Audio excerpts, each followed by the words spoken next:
have been carrying a quiet wound for too long, the part of you that thinks it is not enough.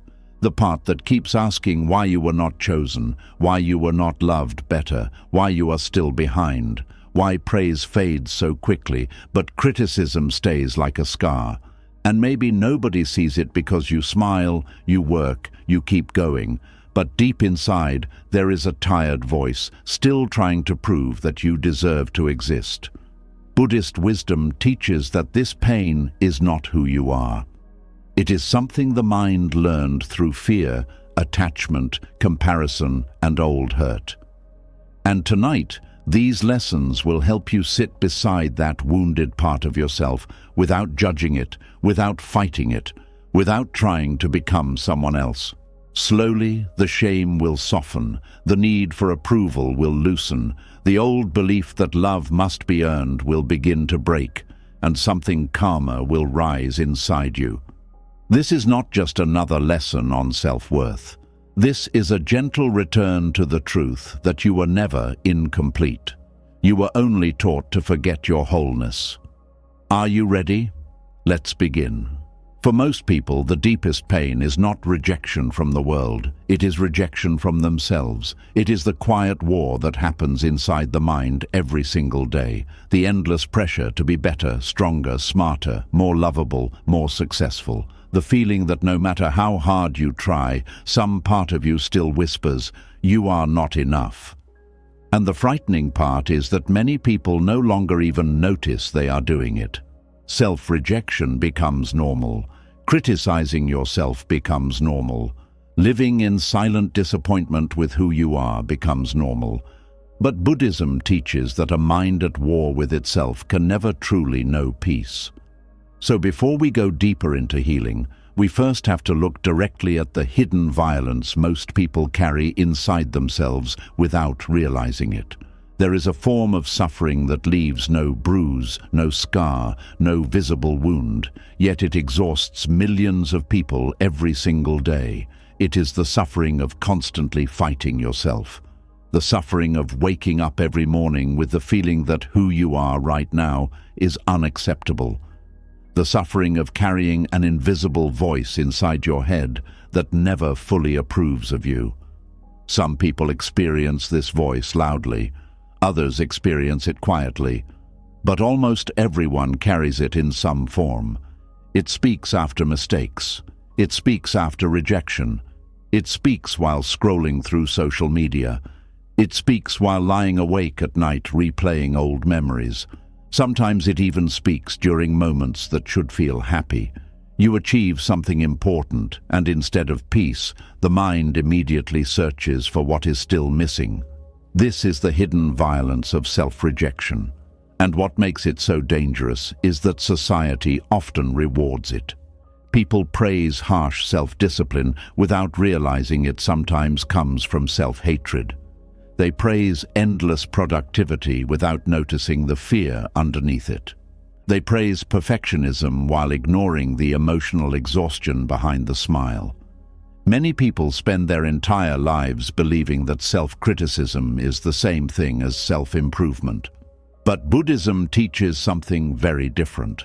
The Buddha understood that hatred cannot heal hatred, even when the hatred is directed toward yourself. A person who constantly attacks themselves internally may still appear successful externally, but inside they live in tension. Their nervous system never fully rests. Their mind becomes a courtroom where they are both the accused and the judge at the same time. And eventually, this creates deep suffering. One of the saddest things about self-rejection is that it often begins very early in life. A child is criticized too much, compared too often, ignored emotionally, loved only when performing well. Slowly, the child begins to believe, something about me is wrong. That belief may never be spoken aloud, but it settles deep into the nervous system. Then the child grows older. Now they become an adult who overthinks every interaction. An adult who feels guilty for resting. An adult who cannot handle failure because failure feels like proof of worthlessness. An adult who constantly tries to earn love, approval, or validation because deep down they still feel emotionally unsafe. Buddhism teaches that much of human suffering comes from attachment. But attachment is not only attachment to people or possessions. Sometimes the strongest attachment is attachment to an identity built from pain. I am not good enough. I must prove myself. I must become someone better before I deserve peace. These thoughts become part of identity itself. And because identity feels personal, the mind protects these beliefs even when they create suffering. This is why some people resist self-compassion. Compassion feels dangerous to a person who survived through self-criticism. Rest feels dangerous to a person whose worth was tied to productivity. Kindness toward themselves feels uncomfortable because they were taught that pressure is the only thing that keeps them valuable. But pressure is not peace. Fear is not growth. Self-hatred is not transformation. A flower does not bloom because someone screams at it every day. Human beings are not different. One of the deepest Buddhist teachings is the understanding that thoughts are not the self. Most people never question the voice inside their mind. They hear a cruel thought and immediately believe it. You are weak. You are behind. You ruined everything. You are embarrassing. You will never change. But Buddhism asks a powerful question. Who is the one noticing the thought? This changes everything, because the moment you notice the thought, instead of automatically becoming the thought, a small space appears. In that space, awareness begins. And awareness is where healing starts. The Buddha taught that the mind is constantly creating stories, judgments, fears, comparisons, and identities. But awareness itself is untouched by these storms. The sky is not damaged by the clouds moving through it. You are not every cruel sentence your mind repeats. You are not every fear. You are not every painful memory. You are the awareness beneath them. But many people never experience this because they are trapped in constant internal conflict. Their mind never stops evaluating itself. Every mistake becomes evidence.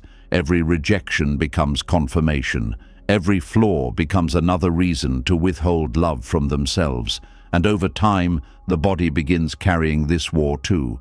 The shoulders tighten, the stomach feels heavy, the chest feels restless, sleep becomes difficult. Even moments of silence feel uncomfortable because silence allows the hidden self-hatred to become louder. Some people stay constantly busy because busyness distracts them from their own inner violence. Others become addicted to achievement because achievement briefly silences feelings of inadequacy. Others seek relationships not from love, but from emotional escape. They hope another person will finally convince them they are worthy. But no external source can permanently heal internal rejection. This is why validation feels temporary. Someone praises you, and it feels good for a moment. Then the old insecurity returns. Someone loves you deeply, but eventually fear whispers, "What if they leave?" You achieve success, but the mind quickly moves the finish line again. This is because the wound was never truly about achievement, love, or approval. The wound was the belief that your worth depended on them in the first place. Buddhism teaches that suffering grows whenever the mind becomes attached to conditions. I will be enough when becomes a prison with no ending. I will be enough when I succeed, when I lose weight, when I become richer, when I heal completely, when everyone accepts me. But life keeps changing, conditions keep changing, the mind keeps moving the target, and so peace never arrives. One of the most painful forms of self-rejection is comparing your inner world to other people's outer appearance. You see someone smiling and assume they are fulfilled. You see someone successful and assume they feel worthy. But many people who look confident externally are internally terrified of being exposed as inadequate. Some of the most exhausted people in the world are high achievers, secretly trying to outrun shame. The Buddha saw clearly that chasing identity through external things creates endless suffering because the ego can never feel permanently secure. Even when it wins, it becomes afraid of losing. Even when it succeeds, it becomes afraid of failure. The ego survives through comparison. Awareness survives through acceptance. This does not mean Buddhism teaches laziness or passivity. It does not mean you stop growing. It means your growth no longer comes from hatred toward yourself. A peaceful mind can still improve. A compassionate person can still evolve. But now the energy is different. You no longer grow because you believe you are worthless. You grow because you care about yourself. That changes everything. Many people have never experienced true self-compassion. They think compassion means weakness, but Buddhist compassion is incredibly powerful because it allows healing without violence. Think about how gently you speak to someone you truly love when they are hurting. You do not scream at them for making mistakes. You do not tell them they are hopeless because they failed once. You do not demand perfection before offering care. Yet many people speak to themselves with a cruelty they would never direct toward another human being. And after years of doing this, they wonder why they feel emotionally exhausted. The mind becomes whatever it repeatedly practices. A mind trained in self-attack begins expecting suffering everywhere. Even joy feels unsafe because the person unconsciously waits for disappointment. This is why some people sabotage happiness. Peace feels unfamiliar. Calmness feels suspicious. They learned early in life that safety could disappear quickly, so the nervous system stays alert even during good moments. Buddhism teaches that awareness allows us to interrupt these unconscious patterns, not by force, not through shame, but through observation. You begin noticing how often the mind attacks itself. You notice how quickly you dismiss your own efforts. You notice how difficult it feels to simply rest without guilt. You notice how deeply you crave approval, and slowly, instead of judging these patterns, you begin understanding them. That understanding matters, because people heal differently when they stop viewing themselves as broken enemies and start viewing themselves as wounded human beings. There is a major difference between saying, "What is wrong with me?" and asking, "What happened to me that created this suffering?" One question creates shame, the other creates compassion. Buddhism never teaches that humans are worthless. It teaches that suffering grows when the mind becomes trapped in illusion, attachment, fear, and ignorance. Self-rejection is one of those illusions. The tragedy is that many people spend years rejecting parts of themselves that simply needed understanding. Their sadness needed understanding. Their fear needed understanding. Their anger needed understanding. Their insecurity needed understanding. But instead, they attacked themselves for having emotions at all. And so the suffering deepened. Healing begins the moment you stop treating your pain like evidence that you are defective. Pain is part of being human. Fear is part of being human. Confusion is part of being human. The Buddhist path is not about becoming emotionally perfect. It is about learning how to stop creating additional suffering on top of the pain that already exists. This is why awareness matters so much. When sadness appears, the mind usually says, "I should not feel this." When fear appears, the mind says, "Something is wrong with me." When insecurity appears, the mind says, "I am weak." But awareness simply notices the experience without adding violence to it. This changes the relationship with suffering itself. Instead of drowning inside emotions, you begin sitting beside them. Instead of becoming shame, you begin observing shame. Instead of becoming fear, you begin witnessing fear. That small shift creates enormous freedom. Because the truth is that most people are not destroyed by pain itself. They are destroyed by their resistance to pain, their shame about pain, and the endless self-hatred that follows pain.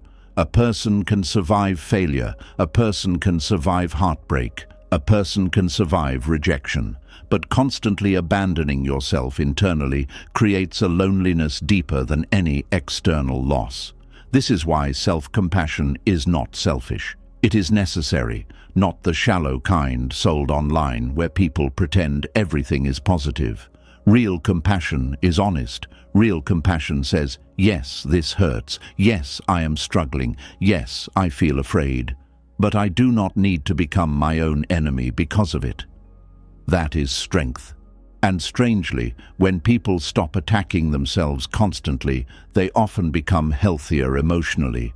The nervous system relaxes, the mind becomes clearer, decisions improve, relationships improve because they are no longer built entirely around validation and fear. Inner peace grows slowly, not through force, not through perfection, but through ending the war against yourself, one moment at a time. The Buddha once compared the human mind to muddy water. If the water is constantly disturbed, it cannot become clear. But when left still, clarity naturally returns. Most people never allow their inner world to become still. They remain trapped in endless mental conflict, endless proving, endless comparison, endless self-correction. And because of that, they never discover something important. Underneath the fear, underneath the shame, underneath the self-rejection, there is already a quiet awareness untouched by all of it. A part of you that was never broken, a part of you that does not need to earn existence, a part of you that has been waiting patiently beneath the noise of self-hatred this entire time. And maybe that is where healing truly begins. Not when you finally become perfect, not when everybody approves of you, not when you achieve enough, but when you stop turning your own mind into a battlefield, when you stop demanding that your humanity disappear before you deserve compassion, when you finally sit with yourself gently enough to hear the pain underneath the criticism. Because many times the voice saying you are not enough is actually a frightened part of you asking for love in the only way it learned how. And the moment you begin seeing that clearly, the violence starts to soften. And once the violence of self-rejection begins to soften, another hidden pattern becomes easier to see. The mind does not only reject who you are, it also creates a shining version of who it thinks you should be, then punishes you every day for not becoming that person fast enough. This is where a deeper dissatisfaction begins, because you are no longer living with your real self. You are living under the shadow of an impossible self. There is a quiet kind of sadness that comes from chasing a person you can never actually become, not because you are weak, not because you lack discipline, but because the ideal you inside your mind is not a real human being. It is a moving target built from fear, comparison, memory, shame, fantasy, and desire. It looks perfect from a distance, but the closer you get, the further it moves. The mind says, when I become calmer, richer, wiser, more loved, more attractive, more successful, more healed, then I will finally rest. But notice the trap. The mind never says, you may rest now. It always places peace somewhere ahead of you. Peace becomes a future reward, not a present possibility. And because the future never fully arrives, the heart keeps starving. This is one of the reasons many people feel tired even when nothing terrible is happening. They are not only dealing with life, they are also carrying the pressure of an invisible self they believe they must become. Every ordinary day feels like evidence that they are failing. Every delay feels like personal weakness. Every mistake feels like proof that the ideal version is slipping away again. Buddhist wisdom looks at this suffering with great clarity. It teaches that dissatisfaction is not created only by what is missing in life. It is created by craving, by clinging, by the mind's refusal to meet this moment as it is.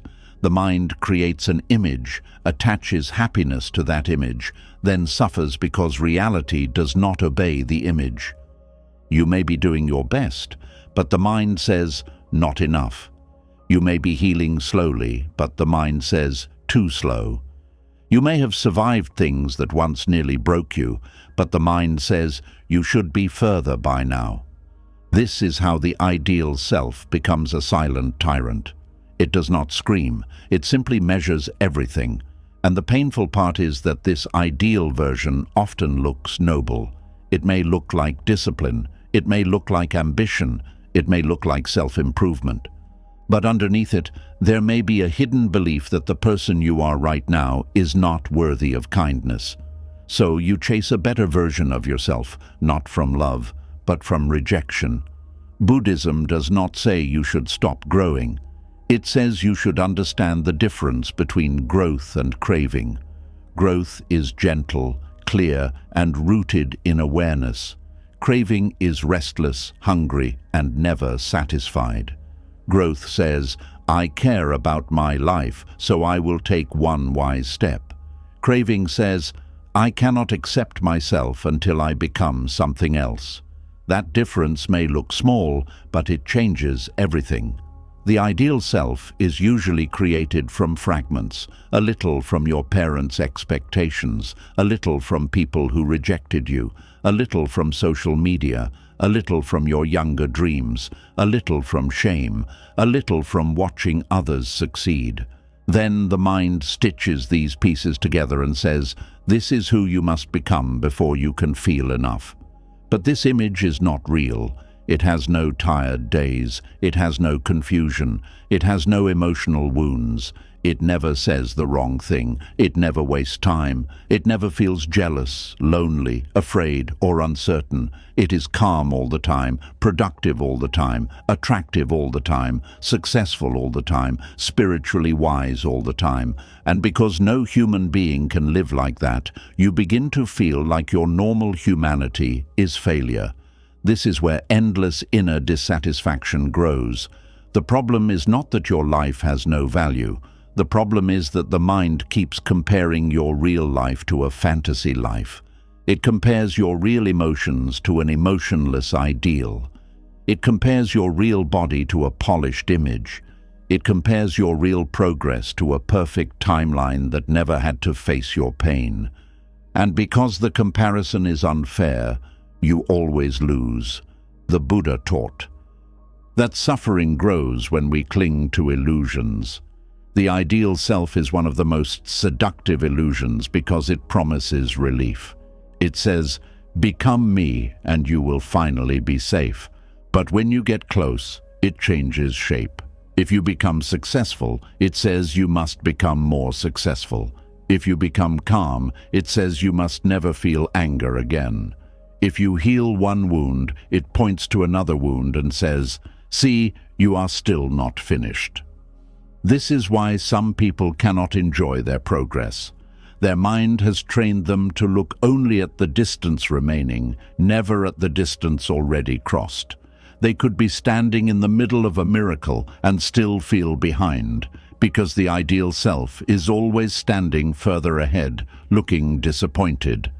Buddhist awareness invites you to see this clearly, not to hate the mind for doing it, but to understand why it does it. The mind creates ideals because it wants safety. It believes that if you become perfect enough, nobody will reject you. If you become useful enough, nobody will abandon you. If you become impressive enough, nobody will overlook you. If you become healed enough, nothing will hurt again. So beneath the ideal self, there is often fear.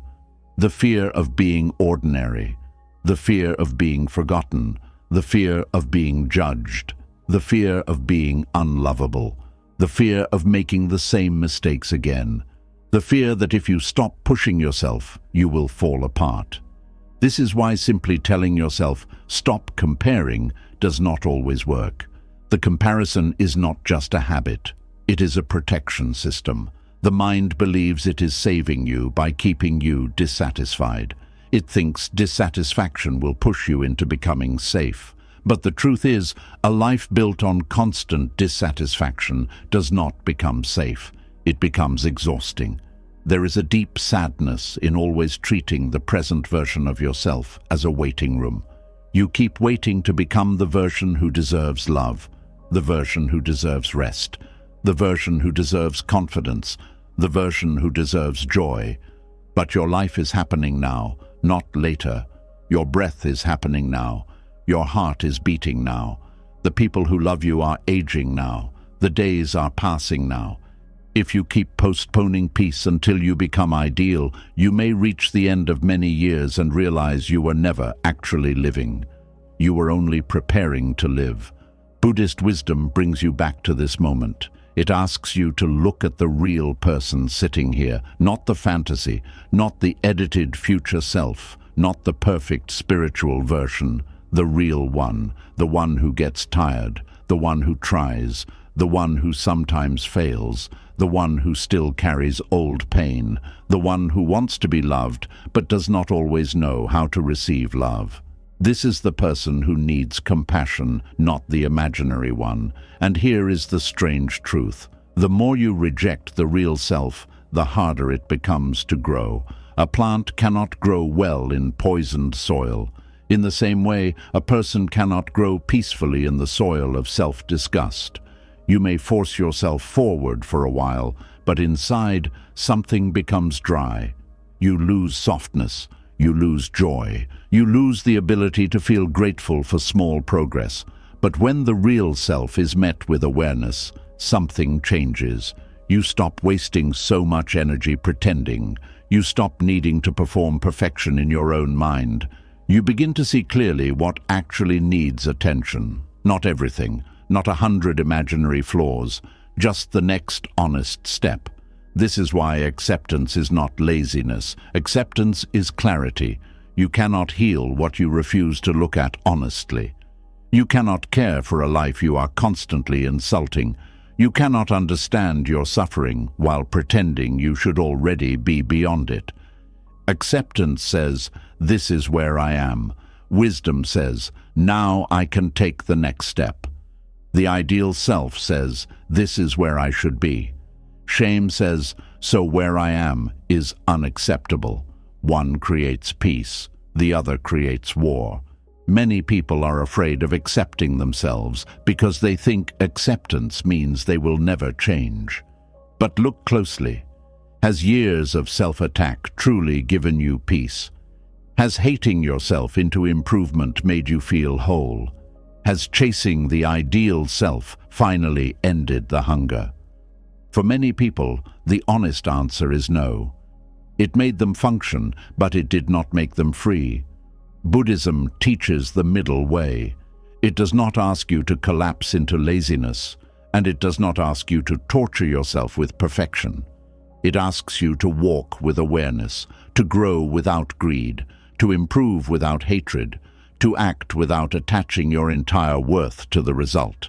This is difficult because the modern world trains the mind to live outside itself. Everywhere you look, someone is showing a better body, a better home, a better relationship, a better routine, a better face, a better version of life. The mind sees these images and begins to build another ideal. It whispers, "That should be you." But what you are often seeing is not life. It is a selected moment, a polished surface, a small piece of someone else's story. You do not see their fear at night. You do not see the argument before the photo.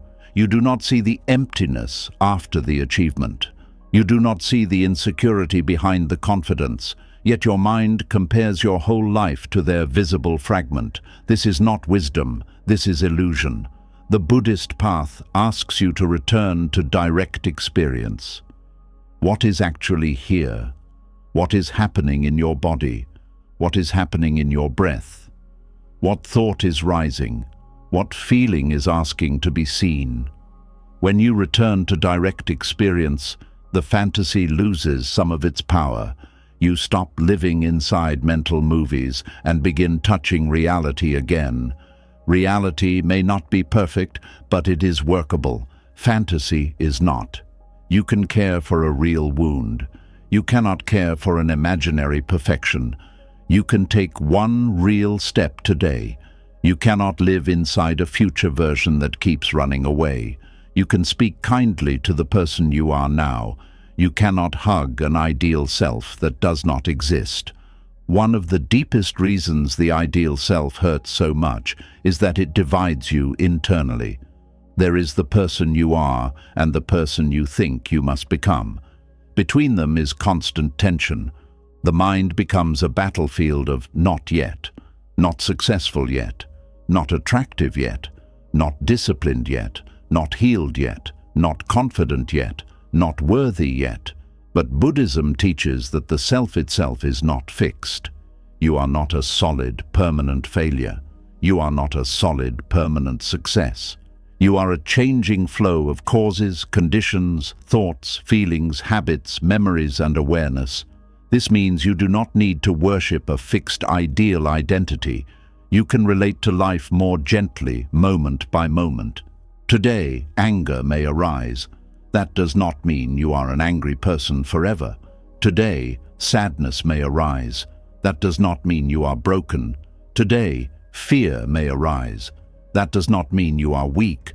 These are passing states, not your final identity. The ideal self becomes powerful because the mind believes identity is solid. It says, I must become this fixed, perfect person. But life is not fixed. You are not fixed. Even the version of you that feels unworthy is not fixed. It was formed by conditions, and with awareness, new conditions can form something kinder. This is why mindfulness is so healing. It allows you to see that every thought changes, every emotion changes, every craving changes, every shame story changes. The mind says, I will always feel this way, but awareness notices, no, this too is moving. When you deeply understand impermanence, the ideal self begins to lose its grip. You no longer need to freeze yourself into a perfect image. You can allow life to unfold. You can allow growth to be human. You can allow healing to be uneven. You can allow yourself to be a work in progress without turning that into an insult. There is peace in realizing you do not have to become an imaginary person to be worthy of compassion. You only have to wake up to the suffering caused by chasing that person. This does not happen in one moment. The mind will still compare. It will still create fantasies. It will still say, you should be better. But now you can answer differently. Not with anger, not with another fight. You can simply notice, the mind is creating an ideal again. The mind is reaching for a future self because it feels unsafe now. That gentle noticing is powerful. It removes blame. It turns inner criticism into understanding. You begin to see the ideal self not as truth, but as a mental construction, a dream made of fear and desire. And when you see a dream as a dream, you do not have to obey it completely. You can still have goals. You can still build a better life. You can still learn, practice, heal, and change. But now your goals are no longer weapons pointed at your current self. They become paths of care. You are not running away from who you are. You are walking with who you are. That is a very different life. A person who runs from themselves is never at home. No matter where they go, the pressure follows. But a person who learns to sit with themselves begins to carry home inside their own awareness. This is why the Buddhist path is not about becoming special. It is about becoming awake. Awake to craving, awake to comparison, awake to the stories that create suffering, awake to the simple truth that peace cannot be found by hating the present moment and worshipping a future one. The mind may say, one day when I become ideal, I will finally be kind to myself. But Buddhism gently turns that sentence around and says, be kind now, and from that kindness, a wiser life can grow. Because the real transformation you are seeking does not begin when you finally become perfect. It begins when you stop making perfection the price of peace. And maybe the version of you that needs love the most is not the future self who has everything figured out. Maybe it is the tired self reading these words right now, the one who has been trying for so long, the one who has carried quiet disappointment, the one who keeps comparing, hoping, failing, rising, and trying again. That self does not need another impossible standard tonight. That self needs a moment of mercy. The ideal you may look beautiful in the mind, but it cannot breathe for you. It cannot live this day for you. It cannot heal the pain you keep ignoring. Only awareness can do that. Only compassion can do that. Only the gentle honesty of returning to yourself can do that. So let the fantasy loosen a little. Let the perfect image step back. Let the real person be here, not as a failure, not as a project, not as something unfinished and shameful, but as a living human being, worthy of patience while becoming, worthy of kindness while learning, worthy of peace even before everything is fixed. Because the mind will always be able to invent a better version of you. But your soul does not need an invention. It needs presence. It needs truth. It needs the end of this endless chase.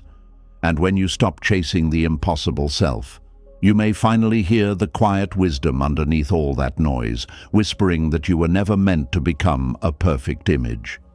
You were meant to awaken from the image, return to this breath, and discover that the person you kept trying to escape was the very person who needed your love all along. And after spending so many years chasing the ideal version of yourself, another painful pattern slowly begins to reveal itself. Many people do not only want to become better, they want to become necessary. Deep down, they believe that if they are useful enough, helpful enough, selfless enough, or important enough to other people, then maybe they will finally deserve love. So they spend their lives giving, fixing, rescuing, carrying, and sacrificing, hoping their usefulness will protect them from abandonment. But there is a hidden exhaustion that comes from constantly earning your place in people's lives. Some people are terrified of being alone, but the deeper fear is not loneliness itself. The deeper fear is becoming unnecessary, becoming replaceable, becoming forgettable. Many people can tolerate stress, pressure, and emotional exhaustion far more easily than they can tolerate feeling unwanted. So they become useful. They become the helper in every crisis, the responsible one in the family, the emotional caretaker in relationships, the person who solves problems at work, the one everyone calls during emergencies, the one who never says no, the one who listens to everyone else while quietly ignoring their own pain. At first, this behavior often looks admirable. Society praises people who sacrifice themselves endlessly. People call them loyal, dependable, caring, generous, hardworking. But underneath this constant giving, there is sometimes a hidden emotional hunger that even the person themselves does not fully understand. They are not only helping because they want to help, they are helping because being needed makes them feel safe. The moment someone depends on them, they feel valuable. The moment someone praises their support, they feel temporarily worthy. The moment someone says, "I do not know what I would do without you," something deep inside them relaxes for a second, but only for a second, because the feeling never lasts long. Soon, the mind begins searching again for another reason to prove usefulness, another person to save, another burden to carry, another problem to solve, another way to earn emotional security. This is the addiction to being needed. Buddhism teaches that attachment creates suffering, and one of the strongest forms of attachment is attachment to identity. In this case, the identity becomes, "I am valuable because people need me." The mind clings tightly to this role because it fears what might happen without it. If nobody needs me, who am I? If I stop helping everyone, will they still love me? If I cannot provide something useful, do I still deserve connection? These questions often remain hidden beneath the surface, but they quietly shape entire lives. Many people learned this pattern in childhood. Love may have felt conditional. Attention may have come only when they performed well, behaved maturely, solved problems, or took care of others. Emotionally, some children became the peacemaker in chaotic homes. Some became the emotional support system for parents who were struggling. Some learned that expressing their own needs created rejection, so they focused entirely on meeting the needs of others. Slowly, the child learns a dangerous lesson. My worth depends on what I can provide. So they grow into adults who feel guilty resting, guilty saying no, guilty disappointing people, guilty prioritizing themselves. Their nervous system becomes trained to scan constantly for who needs help, who needs fixing, who needs emotional support. And because they are often deeply empathetic people, they become very skilled at noticing the emotions of others while remaining disconnected from their own exhaustion. Buddhist awareness helps reveal how painful this cycle truly becomes. A person addicted to being needed often loses contact with their authentic self because their entire identity revolves around usefulness. They become so focused on serving others that they no longer know how to simply exist without performing a role. This creates a strange emptiness. Even when surrounded by people, they feel unseen. People may appreciate what they do, but rarely understand who they are beneath the role they play.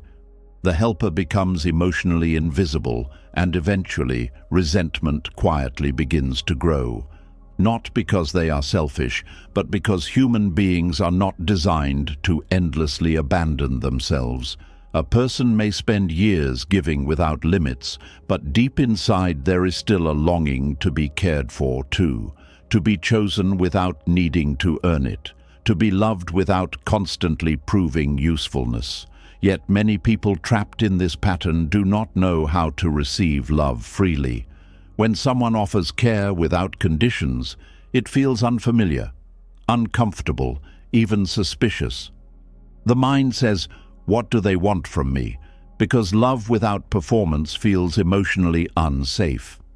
This is one reason some people attract emotionally dependent relationships. Their identity becomes tied to rescuing others.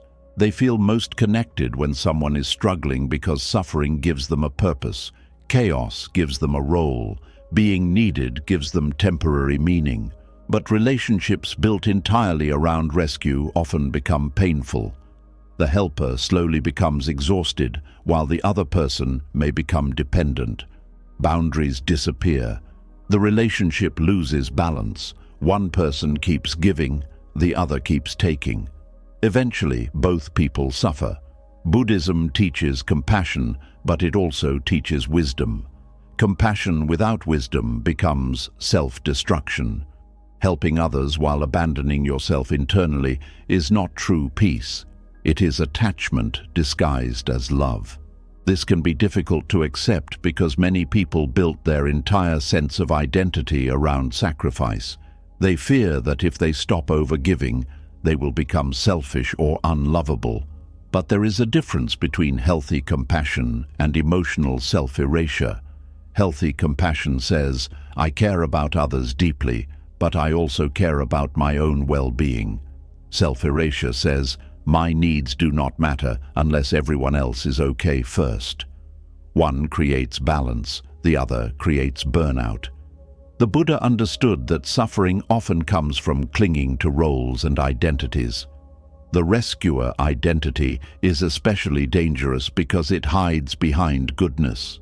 A person can spend years believing they are simply kind-hearted while never realizing they are terrified of becoming emotionally unnecessary. This fear becomes especially painful when relationships change. Children grow up, partners become independent, friends stop needing support, work roles disappear. Suddenly the person feels lost because the role that once gave them worth begins fading away. Many people experience deep emotional crises during these transitions because they never learned how to separate usefulness from existence itself. Without someone to rescue, they feel empty. Without constant responsibility, they feel anxious. Silence becomes uncomfortable because the mind no longer has a role to hide inside. This is why some people unconsciously create situations where they continue being needed. They overhelp, overprotect, overextend. They involve themselves in problems that are not truly theirs to carry. Sometimes they even stay in unhealthy relationships because suffering gives them purpose. Buddhist wisdom gently asks an uncomfortable question. Can you still feel worthy when nobody is asking anything from you? Can you sit quietly with yourself without needing to prove value? Can you rest without earning the right to rest first? Can you believe you deserve love even when you are not solving someone's problems? For many people, these questions feel deeply threatening because their entire nervous system has been trained around performance. The addiction to being needed also affects how people handle boundaries. Saying no feels terrifying because boundaries risk disappointing others. And disappointment feels emotionally dangerous to someone who equates approval with safety. So they say yes when they are tired, yes when they are overwhelmed, yes when they need space, yes when their body is exhausted. Then later, they feel emotionally drained and confused about why life feels so heavy. The weight does not only come from helping others, it comes from constantly betraying themselves in order to maintain connection. Buddhism teaches that attachment creates fear because whatever the mind clings to eventually becomes unstable. If your worth depends entirely on being needed, then every moment of independence from others feels threatening. You may unconsciously fear people healing, growing, or no longer depending on you because your identity is attached to their dependence. This creates hidden suffering inside relationships. True love allows freedom. Attachment fears freedom. A person trapped in the need to feel needed may unconsciously confuse control with care. They may over-involve themselves in others' decisions, emotions, and struggles because helping makes them feel emotionally secure. But real compassion respects the other person's path. It does not need to control outcomes to feel valuable. The Buddha often taught about the importance of balance. A healthy life is not built through extremes. Endless self-sacrifice is an extreme. Endless self-focus is another extreme. Wisdom walks between them. One of the deepest forms of healing happens when a person realizes they are allowed to exist beyond usefulness.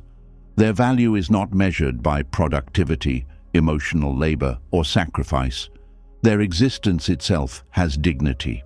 This sounds simple, but emotionally, it can feel revolutionary. Many people have spent decades believing they must earn every form of love through effort. So when they stop performing, fear rises immediately. The mind whispers, "If you stop giving, people will leave." And sometimes, painful experiences from the past reinforce this belief. Maybe love was withdrawn during childhood whenever they disappointed someone. Maybe affection depended on achievement. Maybe they were praised only when helping others. The nervous system learned that connection was conditional. But Buddhism teaches that clinging to conditions creates suffering. If you believe your right to love depends entirely on usefulness, peace becomes impossible because no human being can endlessly perform without collapsing internally. This is why many chronic helpers secretly feel lonely. They are surrounded by people who depend on them, but very few people truly know them. Vulnerability feels difficult because they are used to being strong for everyone else. Receiving support feels uncomfortable because their identity is built around giving support. Some people even feel ashamed of having needs at all. They apologize for asking for help. They hide their exhaustion. They minimize their pain. They say, "I'm fine," while quietly breaking inside. Over time, this emotional suppression creates disconnection from the self. The person becomes so focused outward that they stop listening inward. Their body may feel tense all the time. Their emotions may feel numb. They may lose touch with joy because their life revolves entirely around responsibility. Buddhist mindfulness helps bring awareness back inward. It teaches you to notice your own suffering too, not only the suffering of others. This is not selfishness, it is balance. You begin asking different questions. What do I actually feel right now? What happens inside me when someone is disappointed with me? Why do I panic when I cannot help everyone? Why do I feel guilty resting? Why does being needed feel safer than simply being loved? These questions open the door to understanding, and understanding softens shame. The goal is not to stop caring about people. The goal is to stop using usefulness as proof of worth. A person can still be compassionate without abandoning themselves. A person can still help others without needing their identity to depend on it. This creates healthier relationships because love is no longer built entirely around emotional labor. The person can finally say yes freely instead of fearfully.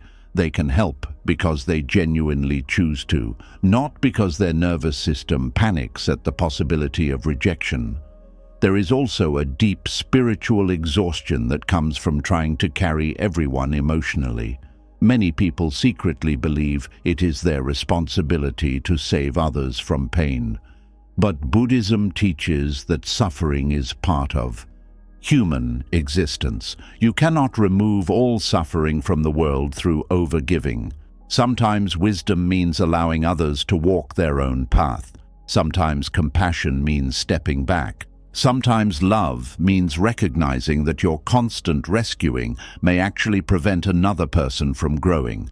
This can feel heartbreaking to someone addicted to being needed because helping gives them identity.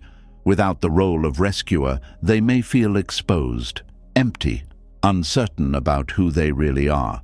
But beneath that uncertainty, something important begins waiting. The possibility of discovering a self that does not need constant external confirmation. A self that can breathe without proving. A self that can rest without guilt. A self that understands love is not something earned through exhaustion. This healing often happens slowly. The mind will still want approval. It will still want to feel important. It will still feel uncomfortable disappointing people. But awareness changes the relationship with these feelings. Instead of automatically sacrificing yourself, you begin noticing the fear underneath the impulse. Instead of saying yes immediately, you pause. Instead of overextending yourself to feel worthy, you ask whether the action comes from compassion or fear. That pause creates freedom. Because for the first time, your actions are no longer completely controlled by the need for validation.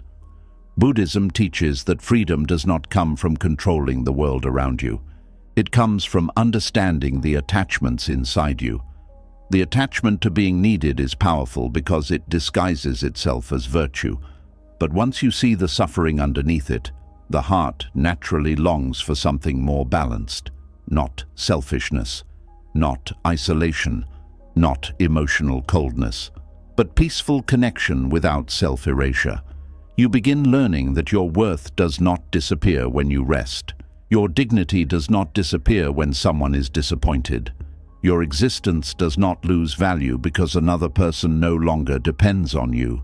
You are more than a role, more than a function, more than a source of emotional labor, more than what you provide. This realization can feel deeply emotional because many people have never heard these words before. Their entire life taught them the opposite. But Buddhist compassion includes the self too. The Buddha never taught people to destroy themselves for approval. He taught awareness, balance, compassion, and freedom from attachment. That includes freedom from the attachment to usefulness as identity. And maybe one of the most healing moments in life is when you finally realize that love given freely feels very different from love earned through exhaustion. One leaves you drained, the other leaves you peaceful. One keeps you trapped in performance, the other allows you to simply exist. And perhaps the deepest truth is this: the people who truly love you will not only value what you do for them, they will value your presence, your humanity, your honesty, your spirit. They will not require your suffering as proof of devotion, because real love does not ask you to disappear inside service. Real love allows you to remain whole. And the moment you stop measuring your worth through usefulness, another kind of healing quietly begins. Not the healing of becoming more impressive, but the healing of finally believing that your existence alone does not need constant justification. That is the moment the addiction starts losing its grip. That is the moment you begin returning home to yourself. And when a person finally stops measuring their worth through usefulness, another hidden wound often rises quietly to the surface. Beneath the overgiving, beneath the people-pleasing, beneath the fear of disappointing others, there is sometimes a child who learned something deeply painful very early in life. The fear was not simply being alone. The fear was being emotionally replaceable, being forgotten, being left behind the moment someone better appeared. That fear follows many people into adulthood without them even realizing it. There is a specific kind of heartbreak that begins long before adult relationships. It begins in childhood, when the nervous system first learns whether love feels safe or uncertain. Some children grow up feeling emotionally held. They feel seen, protected, reassured, and consistently valued. But other children grow up quietly studying the emotional weather of the people around them, constantly trying to figure out whether love will stay or disappear. A child does not need to be physically abandoned to fear abandonment. Emotional inconsistency alone can create deep insecurity. A parent who is loving one day and cold the next. A caregiver who withdraws affection during stress. Constant. Comparison between siblings. Feeling ignored unless performing well. Watching attention always move towards someone else. Living in a home where emotional safety feels unpredictable.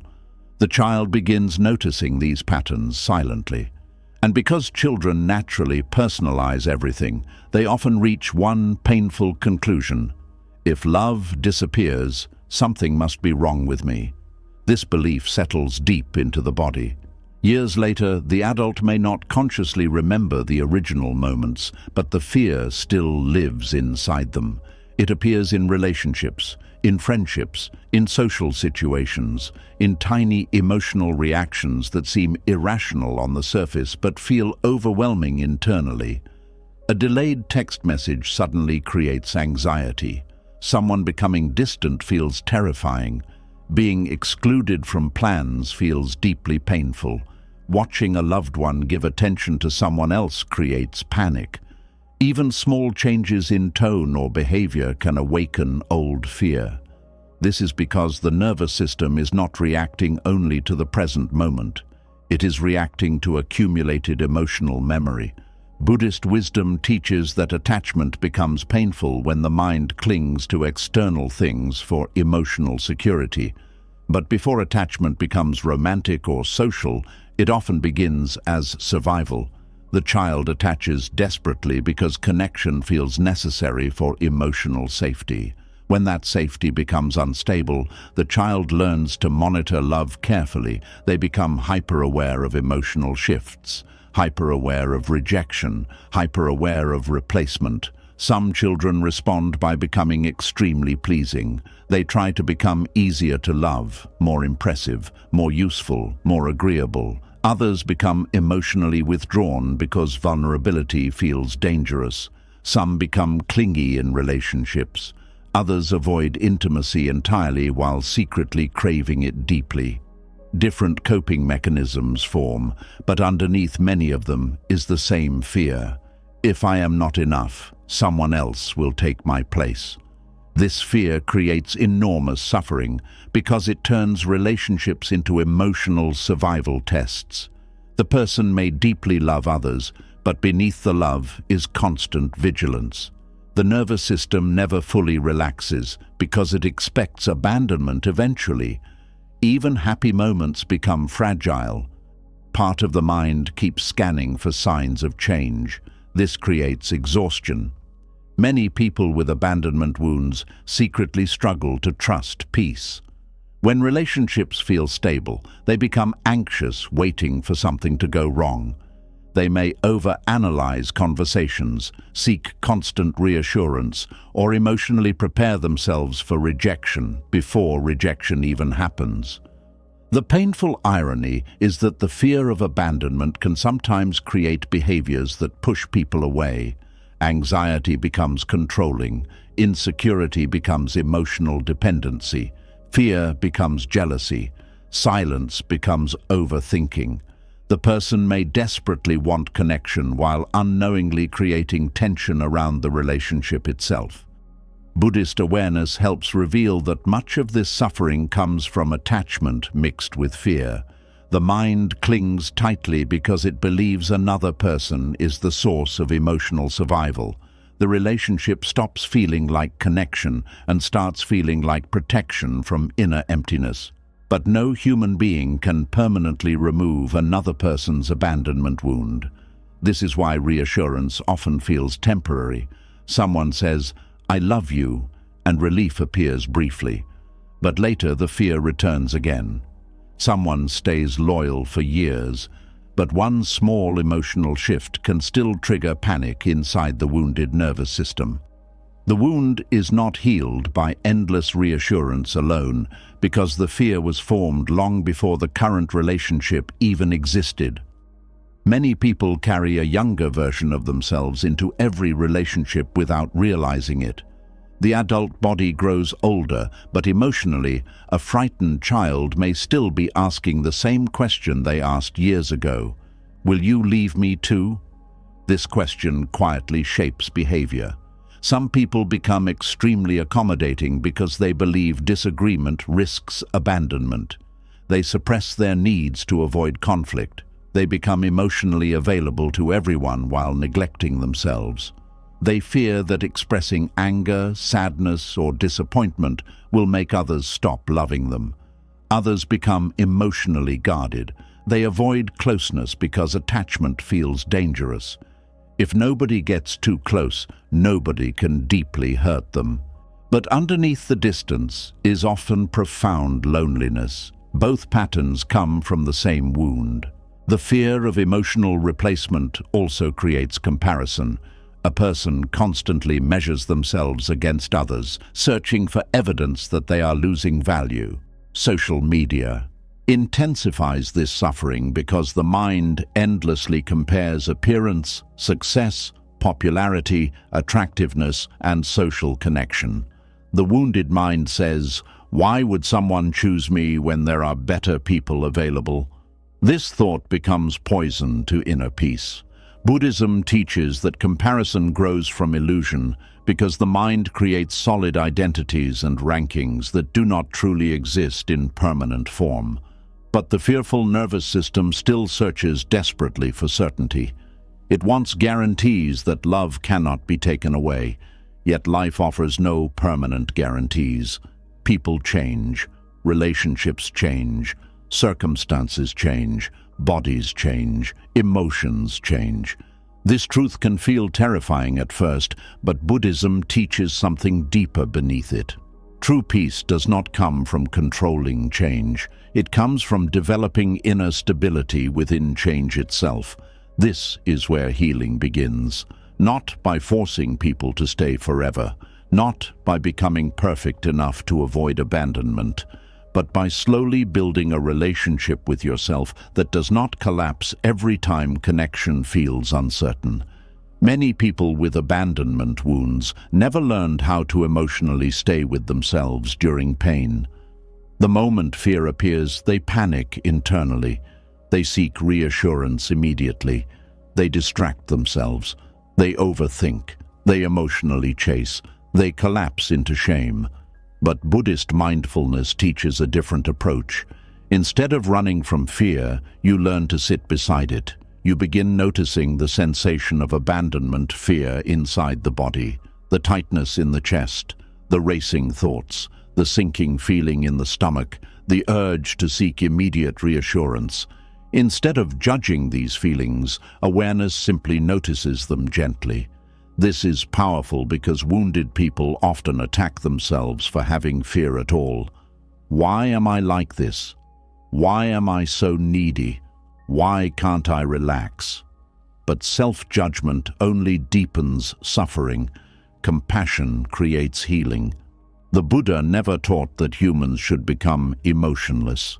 He taught awareness toward emotional suffering without becoming consumed by it. When abandonment fear appears, the goal is not pretending you do not care. The goal is learning not to disappear into panic. This takes practice because the nervous system may have spent years associating emotional distance with danger. One of the most healing realizations is understanding that your worth does not disappear simply because someone pulls away emotionally. Their behavior may hurt, their absence may create grief, but their distance does not erase your humanity. The child inside may still believe abandonment means defectiveness. But awareness slowly begins teaching a new truth. People leaving is painful, but it is not proof of worthlessness. This distinction matters deeply because many wounded people unconsciously turn every rejection into identity. A breakup becomes, I am unlovable. Being ignored becomes, I am forgettable. Someone choosing another person becomes, I was never enough. But Buddhism teaches that suffering increases when the mind turns temporary experiences into permanent identity stories. Pain is real, loss is real, grief is real, but the story, I am fundamentally replaceable and worthless, is an interpretation created by wounded attachment. And because the mind repeats the story constantly, it begins feeling true. This is why awareness is so important. Awareness interrupts automatic identification with painful narratives. You begin noticing the difference between what happened and the meaning your wounded mind attached to what happened. Someone becoming distant may trigger old wounds, but the deeper suffering often comes from the story the mind immediately creates afterward. They do not need me anymore. I was never special. I am easy to replace. Everyone leaves eventually. These thoughts feel real because they are emotionally charged, but Buddhism asks you to observe them carefully instead of automatically believing them. Thoughts are mental events, not final truth. The wounded nervous system speaks in absolutes because it is trying to protect itself from future pain. But protection built entirely from fear eventually becomes imprisonment. Some people become so terrified of abandonment that they stop expressing their authentic self. They shapeshift emotionally to maintain connection. They mirror others constantly. They hide opinions, hide needs, hide boundaries. They become whoever they think others will keep. But this creates another painful problem. Even when people stay, the person still feels unseen because nobody truly knows them beneath the performance. This creates deep loneliness inside relationships. Healing requires something terrifying but necessary, allowing yourself to exist honestly, even when it risks disapproval.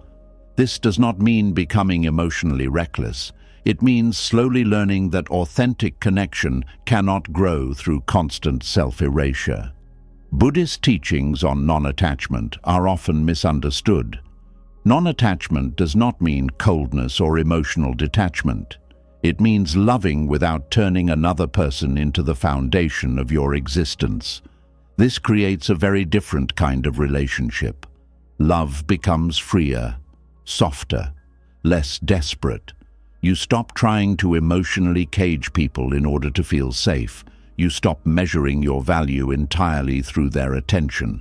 You stop collapsing every time connection changes slightly. Not because you stop caring, but because your entire identity no longer depends on external reassurance. This kind of inner security develops slowly, especially for people who grew up emotionally unsafe. The nervous system may still react strongly for a long time.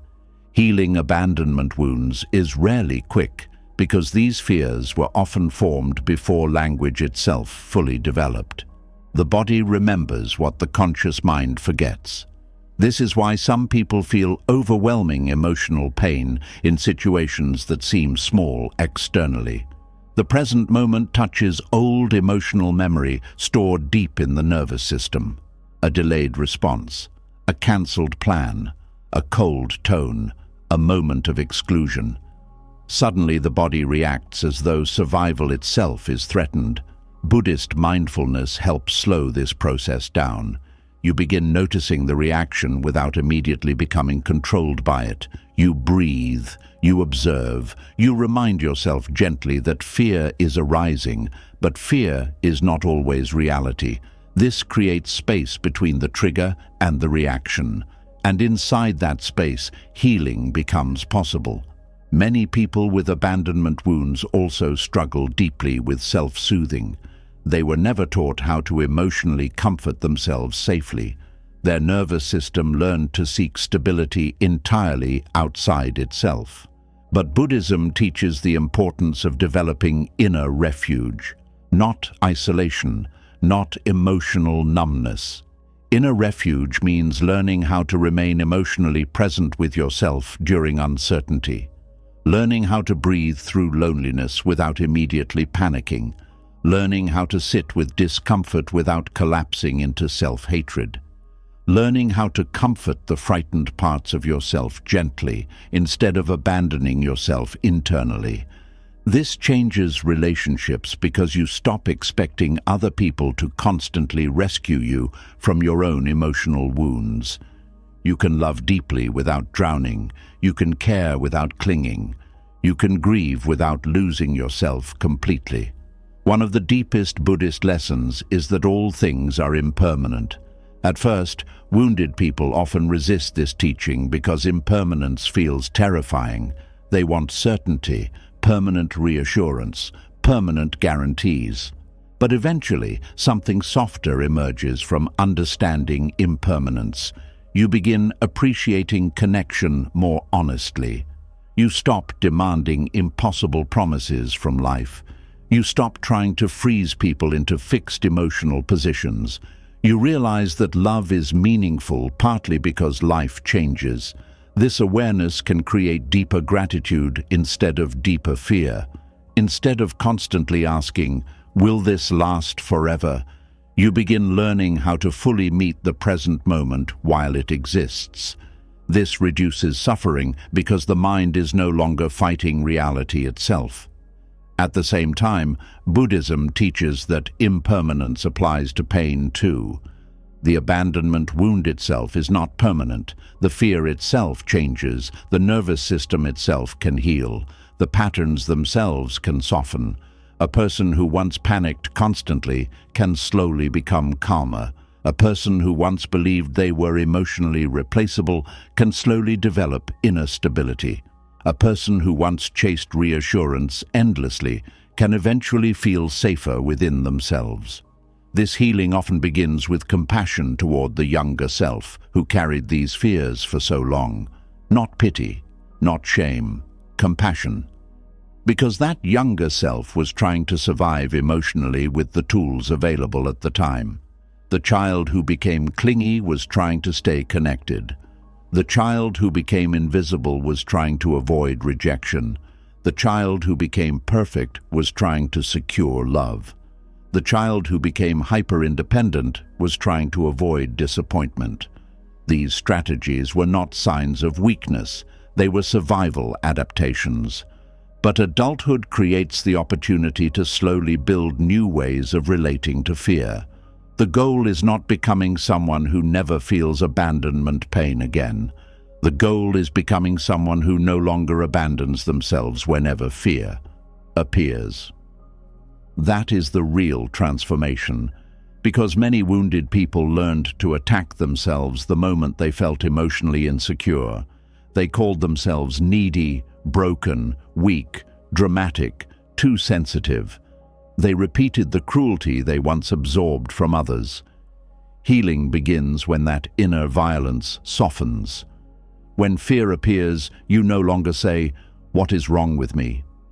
You say, "A wounded part of me feels afraid right now." That small shift creates enormous emotional safety internally. And over time, the nervous system begins learning something new.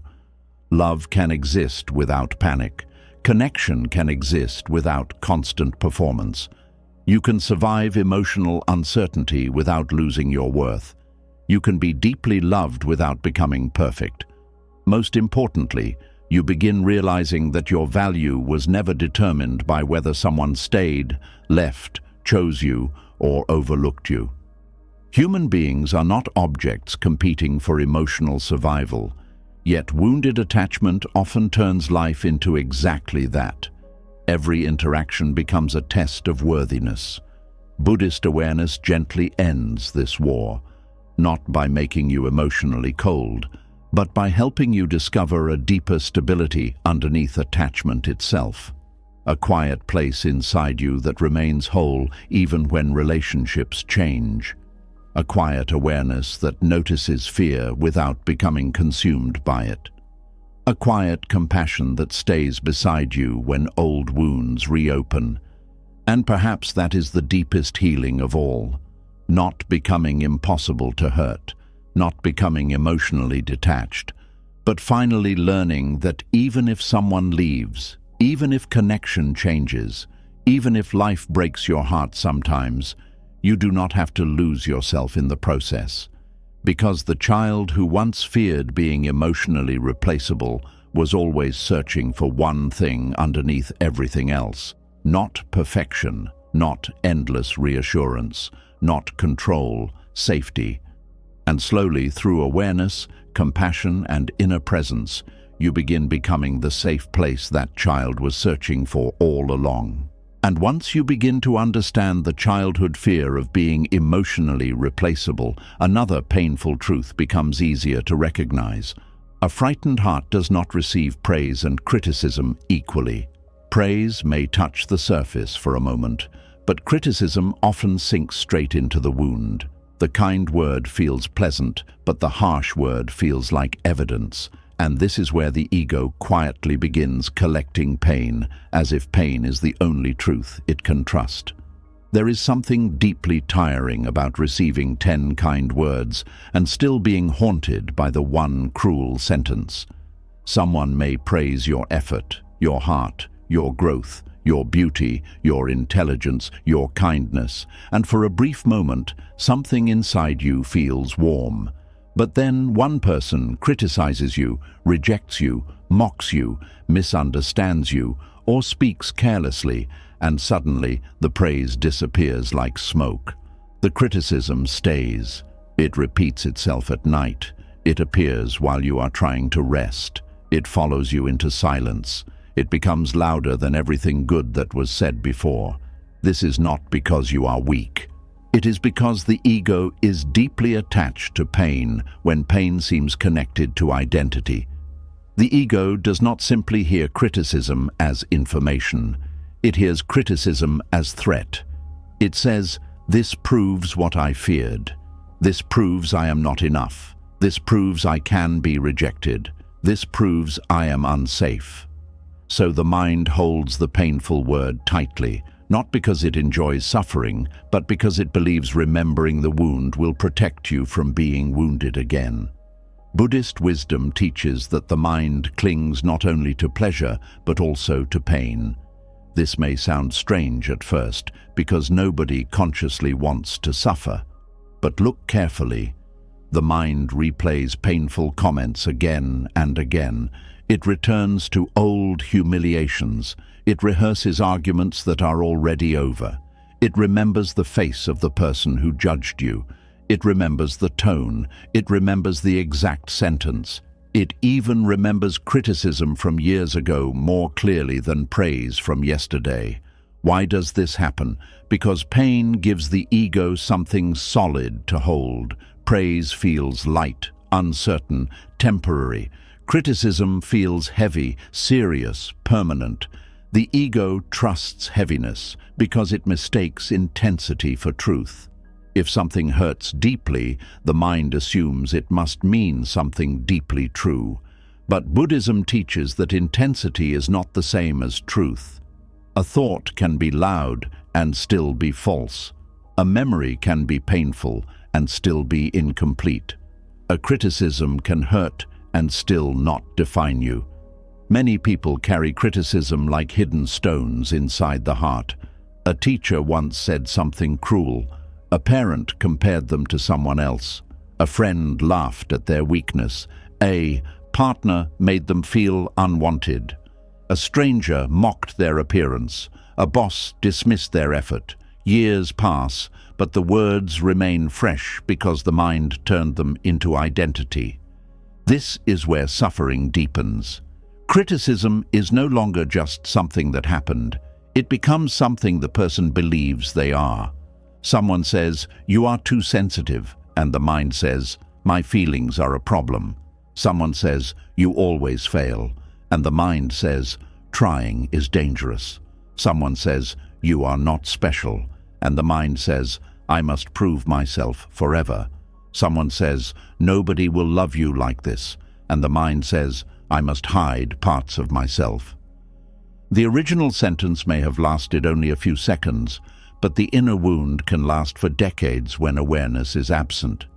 Buddhism asks us to look at this process with honesty. The problem is not only that someone criticized you. The deeper problem is that the mind clung to the criticism, repeated it, decorated it with meaning, and then used it as a mirror. A dirty mirror will always distort the face in front of it. In the same way, a wounded ego will always distort the meaning of criticism. Praise feels temporary because the ego does not know how to rest in goodness. If the mind has been trained by fear, kindness feels suspicious, compliments feel fragile, love feels like something that may disappear. So even when praise comes, the ego quickly questions it. They are just being nice. They do not really mean it. They do not know the real me. If they knew my flaws, they would not say that. This is how the mind rejects medicine while protecting poison. Criticism, on the other hand, is accepted quickly because it matches the old wound. If you already secretly fear that you are not enough, any negative word feels familiar. Familiar pain often feels more believable than unfamiliar kindness. This is one of the saddest patterns in the human mind. A person may reject love because it feels new, but accept pain because it feels known. The Buddha taught that ignorance is not simply lack of knowledge, it is mistaken seeing. It is seeing something untrue and believing it is reality. When the ego is wounded, it sees criticism as final truth and praise as temporary decoration. But both are passing sounds, both arise and disappear. Neither contains the whole of who you are. This does not mean all criticism should be ignored. Buddhism does not teach denial. Wise criticism can help you grow. Honest feedback can reveal blind spots. A compassionate correction can guide you. But there is a difference between learning from feedback and becoming imprisoned by judgment. Feedback points to an action. Shame attacks the self. Wisdom asks, what can be learned here? The ego says, what does this prove about me? That difference matters. When criticism enters a mind without awareness, it becomes a weapon. But when criticism enters awareness, it can be examined. Is this true? Is it useful? Is it complete? Was it spoken from wisdom, anger, projection, jealousy, pain, or misunderstanding? Does this point to something I can improve, or is this simply someone else's suffering spilling onto me? Most people do not ask these questions. They simply absorb the criticism as if every painful word deserves a home inside them. But not every voice deserves a temple in your mind. Not every opinion deserves authority over your worth. Some criticism comes from people who do not even understand themselves. Some comes from envy. Some comes from emotional immaturity. Some comes from control. Some comes from fear, some comes from people repeating what was once done to them. If you receive every harsh word as truth, you will end up building your identity from the wounds of others. Buddhist awareness gives you the power to pause before swallowing pain whole. That pause is sacred. A word is spoken, a feeling rises, the chest tightens, the ego wants to react. But awareness gently says, "Let me look at this before I become it." In that moment, freedom begins. The ego's fixation on pain is also connected to survival. The mind evolved to remember danger because danger mattered. A beautiful sunset did not threaten survival, but a snake in the grass did. In emotional life, criticism can feel like danger because rejection once threatened belonging. For a child, losing love or approval can feel frightening. So the mind learns to track criticism carefully. But adulthood requires a new wisdom. Not every criticism is a snake. Not every disapproval is danger. Not every negative opinion is a threat to your existence. Without awareness, the nervous system treats emotional discomfort like survival danger, and the ego rushes in to protect identity. This is why one harsh comment online can ruin an entire day. The body reacts before wisdom has time to speak. The mind becomes defensive, ashamed, angry, or obsessed. It wants to fix the image. It wants to prove the critic wrong. It wants to erase the discomfort immediately. But Buddhism teaches that discomfort itself can become a teacher if you stop running from it. When criticism hurts deeply, instead of only focusing on the critic, you can gently ask, "What part of me did this touch?" Often, the pain is not only about the comment, it is about the old wound underneath it. A stranger says you are not good enough, and the wound remembers childhood comparison. A partner criticizes your emotions, and the wound remembers being dismissed. A friend makes a joke, and the wound remembers humiliation. A boss questions your work, and the wound remembers the fear of failure.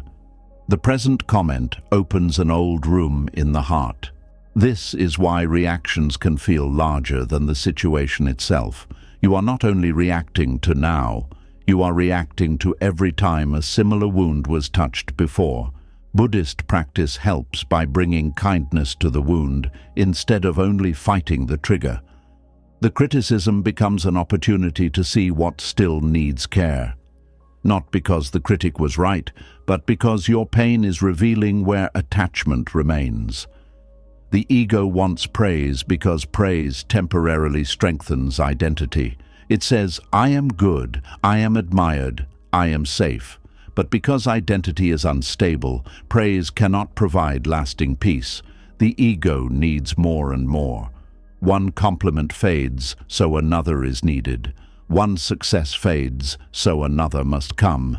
This creates dependency. Criticism feels permanent because it threatens the identity the ego is trying to maintain. If praise builds the ego's house, criticism feels like someone throwing stones at the windows. But Buddhism asks a deeper question.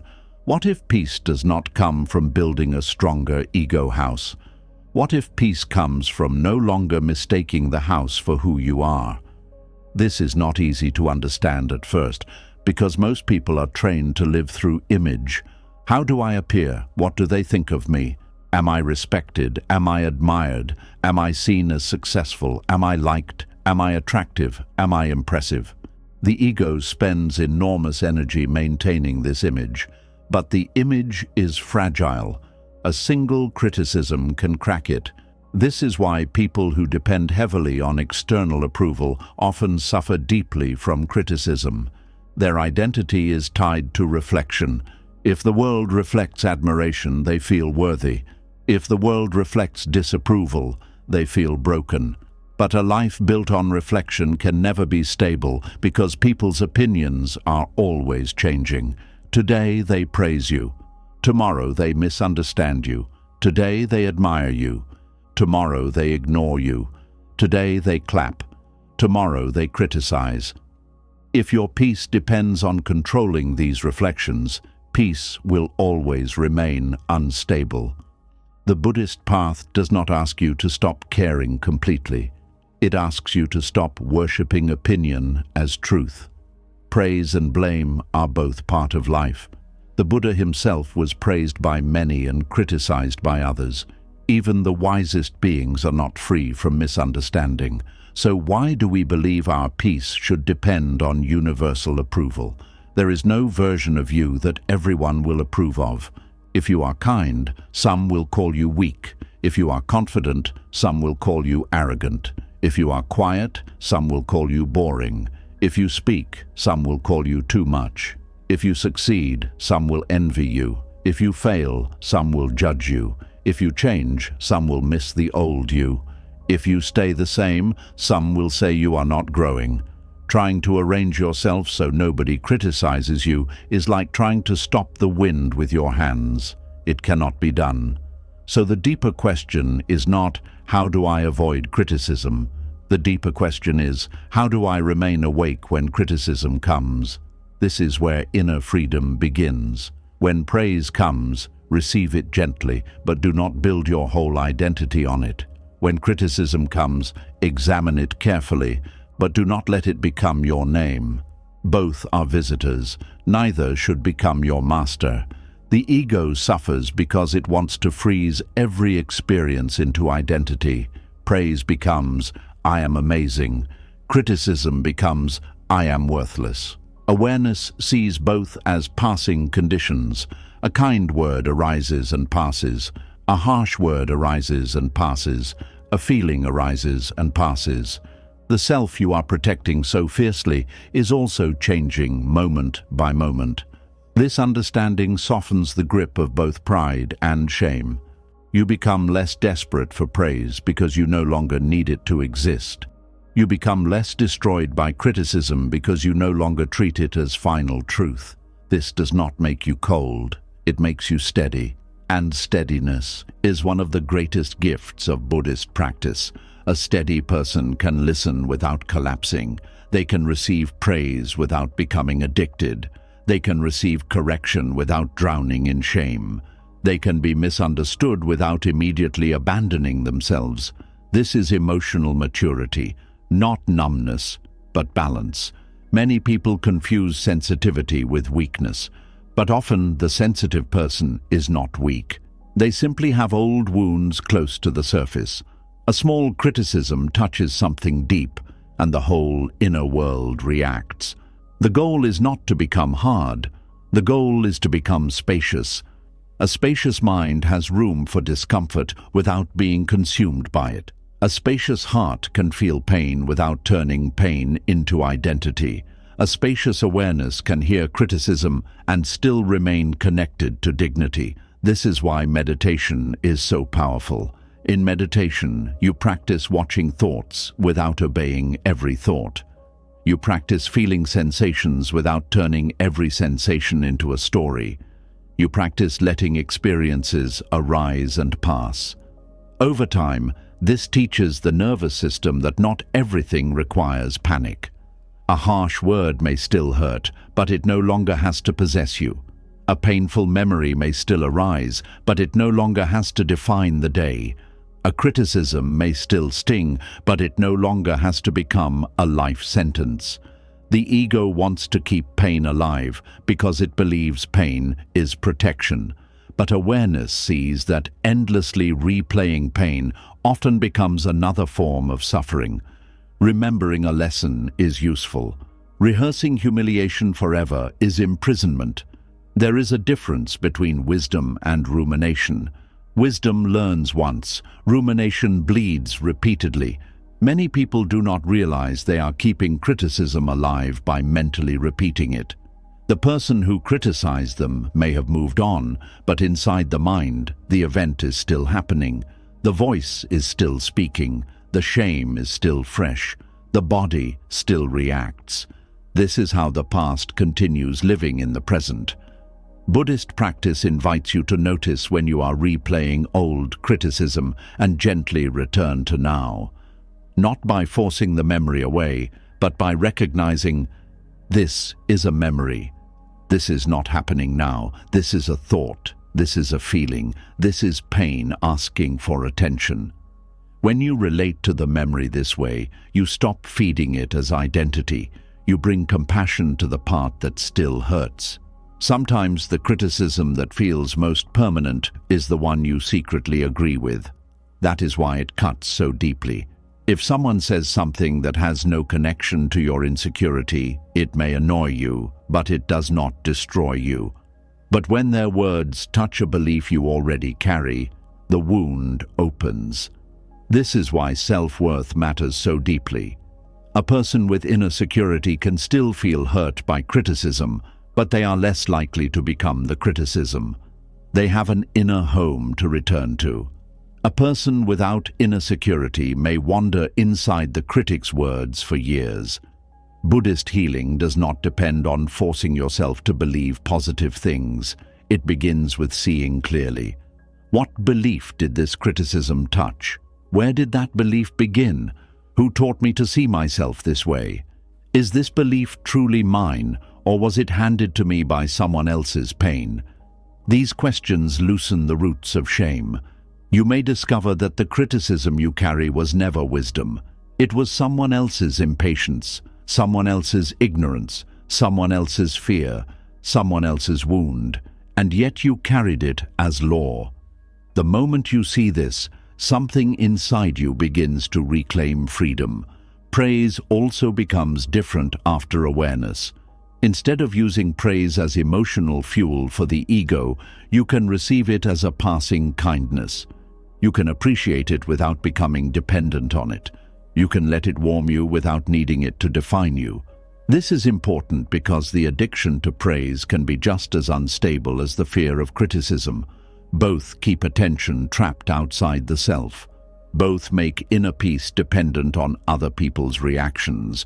Both strengthen the ego's hunger. The Buddhist way is not to reject praise or pretend criticism does not hurt. It is to meet both with awareness, to understand their impermanence, to stop turning them into identity, to return again and again to the quiet center beneath approval and disapproval. That quiet center is not arrogance. It is not saying nobody's opinion matters. It is saying opinions exist, but they are not the whole truth of me. This is a humble kind of freedom, because when you no longer live and die by praise and criticism, you can live more honestly. You can create without being paralyzed. You can speak without needing perfect approval. You can love without performing. You can grow without shame. You can be corrected without feeling destroyed. And perhaps most importantly, you can stop giving your inner peace to every passing voice. There will always be praise. There will always be criticism. There will always be someone who understands you and someone who does not. There will always be someone who sees your heart clearly and someone who judges from their own confusion. But you do not have to let every voice enter the deepest room of your being. Some words can be heard and released. Some feedback can be learned from and left behind. Some judgments can pass through your awareness like birds crossing the sky. The sky does not chase every bird. The sky does not become wounded by every cloud. It remains open. This is what Buddhist wisdom slowly teaches the heart. To become open, but not defenseless. Soft, but not enslaved. Receptive, but not ruled by every opinion. Humble enough to learn, but grounded enough not to collapse. The reason criticism has felt permanent for so long is not because it truly is permanent. It is because the mind has rehearsed it as if it were sacred truth. But what has been rehearsed can be released. What has been believed can be questioned. What has been carried can be set down. Not all at once, not through force, but through repeated awareness. The next time praise comes, breathe and receive it, but do not cling. The next time criticism comes, breathe and examine it, but do not become it. The next time an old, painful word returns, breathe and remember that a memory is visiting. It is not your master. It is not your name. It is not the total truth of your life. And slowly, the ego's fixation on pain begins to weaken. The heart becomes less hungry for applause and less terrified of blame. The mind becomes less trapped in old sentences. The body begins to understand that discomfort is not the same as danger, and the part of you that once believed every criticism was proof of your unworthiness begins to see something gentler and truer. You were never meant to build your identity from the sharpest words spoken to you. You were never meant to carry careless judgment as permanent truth. You were never meant to let one painful voice erase all the quiet evidence of your goodness, effort, courage, and growth. Praise may come and go, criticism may come and go, but awareness can remain. And when awareness becomes stronger than the ego's hunger, you begin to live from a place that no insult can fully reach and no compliment needs to complete. And once the mind slowly loosens its attachment to praise and criticism, another hidden source of suffering becomes impossible to ignore. Many people are not only afraid of rejection, they are afraid of time itself, afraid they are too late, too slow, too unsuccessful, too lost compared to everyone else around them. The mind begins measuring life like a race, and every passing year starts feeling like evidence that something is wrong. This is how comparison quietly steals peace from millions of people. There is a silent panic many people carry that they rarely speak about honestly. It appears while scrolling through social media. It appears at family gatherings. It appears during birthdays. It appears late at night when the world becomes quiet enough for hidden fears to speak. The fear sounds something like this: I should be further ahead by now. Those 7 words have created enormous suffering in the modern world. Some people feel behind financially, others feel behind emotionally, some feel behind in love, marriage, healing, success, purpose, confidence, spirituality, or personal growth. Even people who appear successful often secretly feel late compared to someone else. This is because the mind has become trapped inside comparison and imagined timelines. The ego creates invisible deadlines for life, then punishes the person whenever reality does not match the fantasy. By this age, I should have achieved more. By this age, I should be healed. By this age, I should feel happier. By this age, I should know who I am. By this age, I should have figured everything out. And when life unfolds differently, shame appears. But Buddhist wisdom teaches something radical. The suffering is not coming from life itself. The suffering is coming from the mind's attachment to imagined timelines. Time becomes painful when the ego turns becoming into identity. The ego is obsessed with becoming more important, more successful, more admired, more secure, more complete. It constantly says, "Who I am right now is not enough. I must become something else before I can finally rest." This creates endless psychological tension because the mind is always leaning into the future while rejecting the present moment. Buddhism teaches that much of human suffering comes from this inability to fully arrive in the life that is already happening now. The mind keeps postponing peace. It says happiness exists somewhere ahead, somewhere later, somewhere after enough progress has been made. But later keeps moving. This is why even major achievements often fail to create lasting fulfillment. A person reaches the goal they once dreamed about, but instead of peace, another comparison appears immediately. Another timeline, another pressure, another feeling of insufficiency. The mind says, "Yes, but look how much further other people are." This is the trap of comparison. No matter where you stand, the ego can always find someone ahead of you. Someone richer, younger, wiser, more attractive, more successful, more disciplined, more healed, more loved, more accomplished. And because comparison has no ending, neither does dissatisfaction. Buddhist philosophy explains that the ego survives through separation. It constantly divides life into categories: better and worse, ahead and behind, worthy and unworthy, success and failure. Once the mind becomes trapped in these measurements, life stops feeling alive and starts feeling like competition. Even simple moments become poisoned by comparison. A friend shares good news, and part of the mind feels inadequate. Someone else gets married, and the mind questions your own timeline. Someone starts succeeding online, and suddenly your progress feels invisible.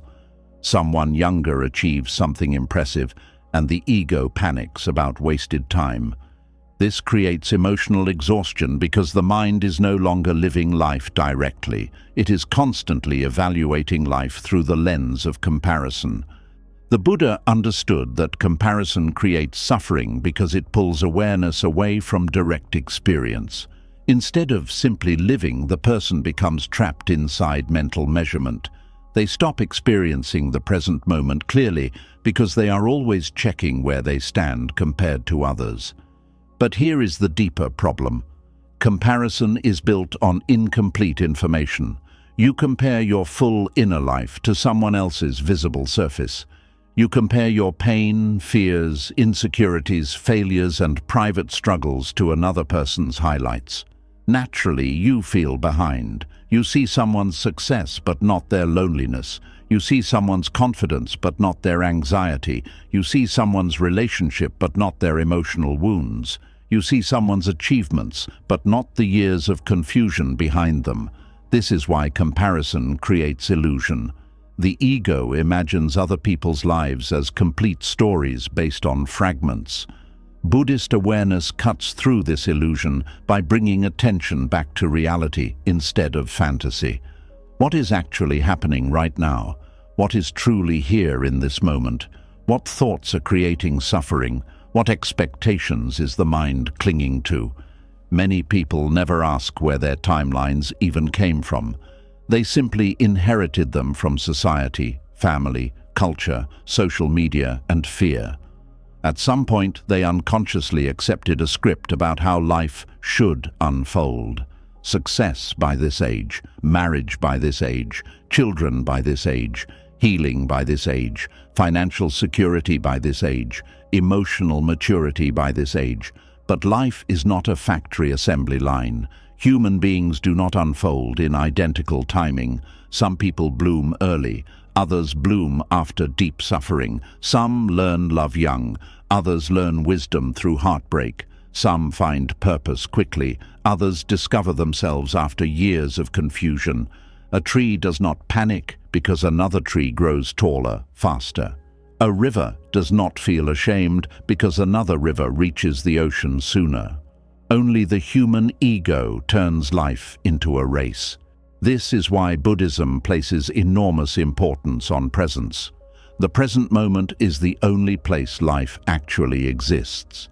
Yet many people barely experience it because their attention is trapped in imagined futures or painful comparisons. The mind says, "I will finally relax once I catch up." But catch up to what? Most people never stop long enough to ask that question honestly. Catch up to society's expectations, to other people's lives, to your younger fantasies, to the ideal self created by fear and comparison. The destination keeps changing because the ego itself is unstable. This is why becoming cannot create permanent peace. The moment one goal is reached, the ego immediately creates another future version that must be chased. It survives through incompleteness. Buddhism does not reject goals or growth.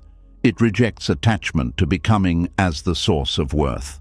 There is a major difference between taking meaningful action and psychologically postponing your right to exist peacefully until certain conditions are met.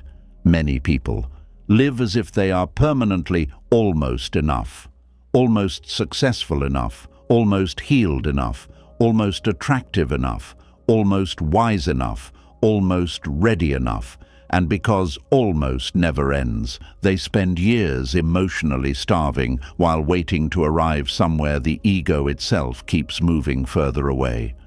One of the saddest consequences of feeling behind in life is that people stop seeing their own path clearly.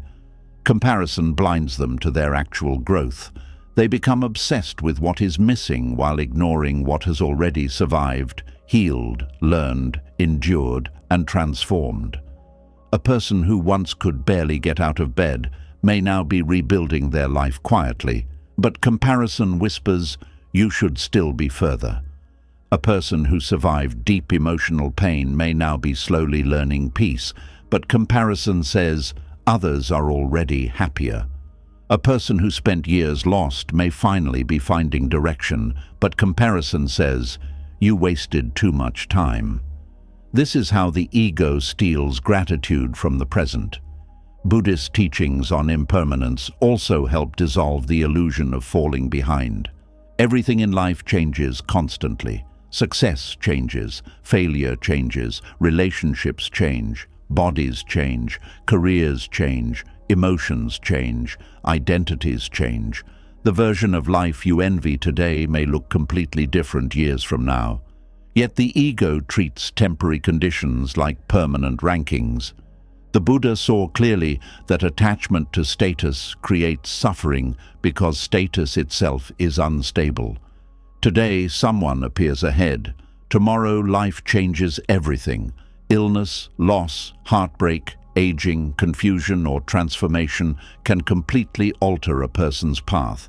This does not mean life is meaningless. It means life is fluid. The ego craves fixed certainty. Reality does not provide it. One of the deepest forms of suffering happens when people confuse delayed outcomes with personal failure. Sometimes life unfolds slowly, not because you are broken, but because certain lessons require time.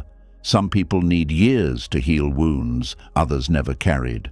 Some people spend years surviving before they can begin thriving. Some people lose themselves before they find deeper truth. There is wisdom that only suffering teaches. The person who feels behind may actually be developing emotional depth impossible to measure externally. Compassion, resilience, humility, self-awareness, spiritual maturity, patience, and emotional understanding often grow silently through painful experiences. But modern culture rarely values invisible growth. It values visible milestones, money, appearance, achievement, recognition, productivity, so people begin measuring themselves entirely through external timelines while ignoring inner transformation. Buddhist wisdom reverses this focus. It asks not, "How impressive is your life?" but "How awake are you within your life?" A person can appear successful externally while internally living in constant anxiety and emptiness. Another person may appear ordinary while quietly developing peace, awareness, compassion, and emotional freedom. Which one is truly ahead? The ego only recognizes visible achievement. Awareness recognizes inner liberation. This is why some people feel exhausted even when life looks fine on paper. They are chasing timelines that do not actually belong to their soul. They are living according to comparison instead of truth. When you constantly feel behind, rest becomes difficult because the mind treats relaxation like wasted time. Joy becomes difficult because enjoyment feels irresponsible while falling behind. Even small pleasures become contaminated by guilt. The nervous system stays tense because the ego experiences life as urgency. Hurry, catch up, do more, fix yourself faster, achieve more quickly, become someone soon. But awareness asks a different question. What if your life is not late? What if it is simply unfolding differently than the mind expected? This question softens enormous suffering, because often the deepest pain is not the current moment itself. The deepest pain is resistance to the current moment. The mind keeps arguing with reality. This should not be happening. I should already be somewhere else. My life should look different by now. But reality remains unchanged by inner resistance. Suffering increases because the ego fights what already exists. Acceptance does not mean giving up on growth. It means ending the war against the timing of your life. You stop treating your current season as evidence of failure. A winter season is not wrong because it does not look like spring. Some parts of life are for building. Some are for healing. Some are for grieving. Some are for learning. Some are for letting go. Some are for becoming quiet enough to finally hear yourself clearly. The ego wants every season to look productive externally. But Buddhist wisdom understands that invisible seasons matter too. Many people are secretly carrying exhaustion from trying to rush their becoming. They pressure themselves constantly because they believe their value depends on speed. But healing rushed by fear often becomes unstable. Growth forced by shame often collapses. Real transformation usually happens slowly, quietly, almost invisibly at first. The Buddha himself spent years searching before awakening. Many spiritual traditions describe wandering, confusion, failure, and uncertainty before deeper understanding emerges. Yet modern culture acts as though everyone should have complete clarity immediately. This creates unrealistic expectations that wound people psychologically, especially young people. Many now feel ancient at 25, lost at 30, hopeless at 40, invisible at 50, or irrelevant at 60 because society worships speed and external achievement.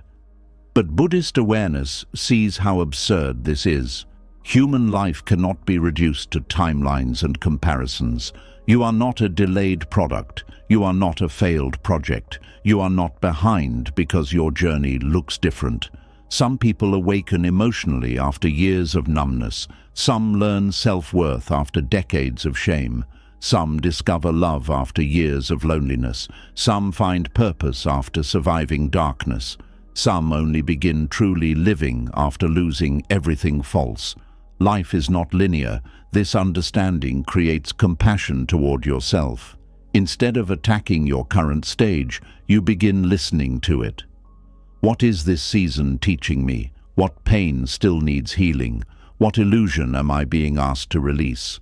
What attachments are creating suffering? These questions create wisdom instead of panic. One reason comparison becomes addictive is because it gives the ego a sense of orientation. Measuring yourself against others creates temporary identity. But identity built through comparison is unstable because someone else's life is always changing too. Today, you feel ahead. Tomorrow, you feel behind. Your self-worth rises and falls based on external movement. This is emotional imprisonment. Buddhist practice slowly frees the mind from this cycle by returning attention inward, not inward in a selfish way, but inward in an honest way. You stop obsessing over where you stand compared to everyone else and begin asking deeper questions. Am I living truthfully? Am I becoming more aware? Am I acting with compassion? Am I trapped in attachment? Am I abandoning myself? Am I awake to this moment? These questions matter more than comparison because they reconnect you with reality instead of illusion. One of the most healing realizations is understanding that no human being ever fully arrives. The ego imagines that somewhere there are people who have everything figured out permanently. But even successful people struggle. Even wise people feel uncertainty. Even confident people experience fear. Even spiritually mature people continue learning. Life is movement. Becoming never completely ends. Once you deeply understand this, much pressure begins dissolving. You stop expecting yourself to reach some perfect final version where all confusion disappears forever. Instead, you begin participating in life more gently. You allow yourself to learn gradually. You allow healing to unfold naturally. You allow uncertainty without turning it into shame. You allow your path to be human. This creates enormous emotional freedom because the mind no longer treats every delay as catastrophe. A flower opening slowly is not failing. The moon changing phases is not failing. The ocean moving with tides is not failing. Nature does not rush itself. Only the fearful ego believes worth depends on speed. Buddhist wisdom reconnects you to this deeper rhythm. It reminds you that peace does not come from outrunning time. Peace comes from stepping out of the illusion that your existence needs comparison to have meaning. You do not need to become someone else's timeline. You do not need to win against other people's lives. You do not need to race your own humanity. You only need to wake up enough to stop turning your path into punishment. And perhaps the saddest thing about constantly feeling behind is how much life gets missed while chasing imagined arrival. The sky changes colors every evening. Small moments of love appear quietly. Healing happens in ordinary conversations. Wisdom grows in unnoticed silence. The heart slowly transforms through experiences that comparison completely overlooks. But the ego cannot see these things because it is obsessed with measuring progress. Awareness sees differently. Awareness notices this breath, this step, this moment, this life already unfolding now, not someday, not after perfection, now. And when you truly begin living from that awareness, something inside you relaxes for the first time in years. The pressure to catch up softens. The urgency begins fading. The comparison loses some of its power. You stop treating yourself like a late version of somebody else. You begin meeting your own life directly, not the fantasy, not the timeline, not the competition, your actual life. And maybe that is the real escape from the illusion of falling behind, not suddenly becoming more successful than everyone else, but finally realizing there was never a universal race to begin with. There were only human beings carrying different wounds, different lessons, different timing, and different paths, all trying to find peace while the ego kept whispering that they were too late. But awareness gently answers back. You are not late to your own life. You are only being asked to arrive in it fully now. And after slowly loosening the illusion of falling behind, another fear quietly rises underneath almost every human struggle. If you are not your success, not your achievements, not your appearance, not your reputation, not your role, then who are you? Beneath the pressure to become somebody important is often a deeper terror the ego rarely admits out loud. The fear of being nobody. The fear that without identity, recognition, or significance, there may be nothing valuable left to hold on to. This fear shapes far more of human life than most people realize. There is a strange emptiness many people carry that cannot be solved through achievement alone. They spend years building an identity, protecting an image, creating status, collecting labels, chasing recognition, trying to become someone important in the eyes of the world. But even after gaining success, praise, followers, admiration, or accomplishment, something still feels unstable underneath, because the deeper fear was never really about success. The deeper fear was disappearance, the fear of not mattering, the fear of being ordinary, the fear of becoming invisible in a world obsessed with significance. This is one of the reasons people cling so tightly to identity. Identity creates the feeling of solidity. It tells the ego, this is who you are, this is your place, this is your importance. Without identity, many people feel psychologically exposed, almost as if they are dissolving. Buddhism approaches this fear in a radically different way than most philosophies. Instead of strengthening the ego's identity, Buddhism gently examines it. It asks one of the most uncomfortable questions a human being can face. What exactly is this self you are trying so desperately to protect? At first, this question feels threatening because most people spend their entire lives constructing identity. They define themselves through work, appearance, relationships, intelligence, personality, beliefs, trauma, achievements, failures, nationality, status, opinions, spirituality, or social image. The ego creates a story and calls the story me. But Buddhist wisdom teaches that this fixed self is not as solid as it appears. This does not mean you do not exist. It means the identity you cling to is constantly changing, shifting, and being reconstructed moment by moment. Thoughts change, emotions change, roles change, desires change, beliefs change, the body changes, even memories change over time. Yet the ego keeps trying to freeze all this movement into one permanent identity. This creates suffering because life itself refuses to stay fixed. A person who built their identity around beauty suffers deeply when aging begins. A person who built identity around success suffers when failure appears. A person who built identity around intelligence suffers when uncertainty arrives. A person who built identity around relationships suffers when someone leaves. The stronger the attachment to identity, the stronger the fear when life inevitably changes. This is why many people secretly panic during transitions in life. Losing a job, ending a relationship, aging, moving, becoming a parent, experiencing illness, spiritual awakening, or emotional transformation can create deep anxiety because identity itself begins shifting. The ego feels threatened whenever old definitions collapse. Some people spend years desperately trying to preserve an old version of themselves long after life has already changed. They cling to outdated identities because uncertainty feels terrifying. But Buddhism teaches that freedom begins the moment you stop demanding permanence from something that was never permanent to begin with. The ego hears this and becomes afraid. If I let go of identity, will I disappear? If I stop defining myself, through achievement, who will I be? If I am not special, successful, admired, or important, do I still matter? These questions reveal how deeply the fear of being nobody controls human behavior. Many people are not chasing success because they genuinely love success.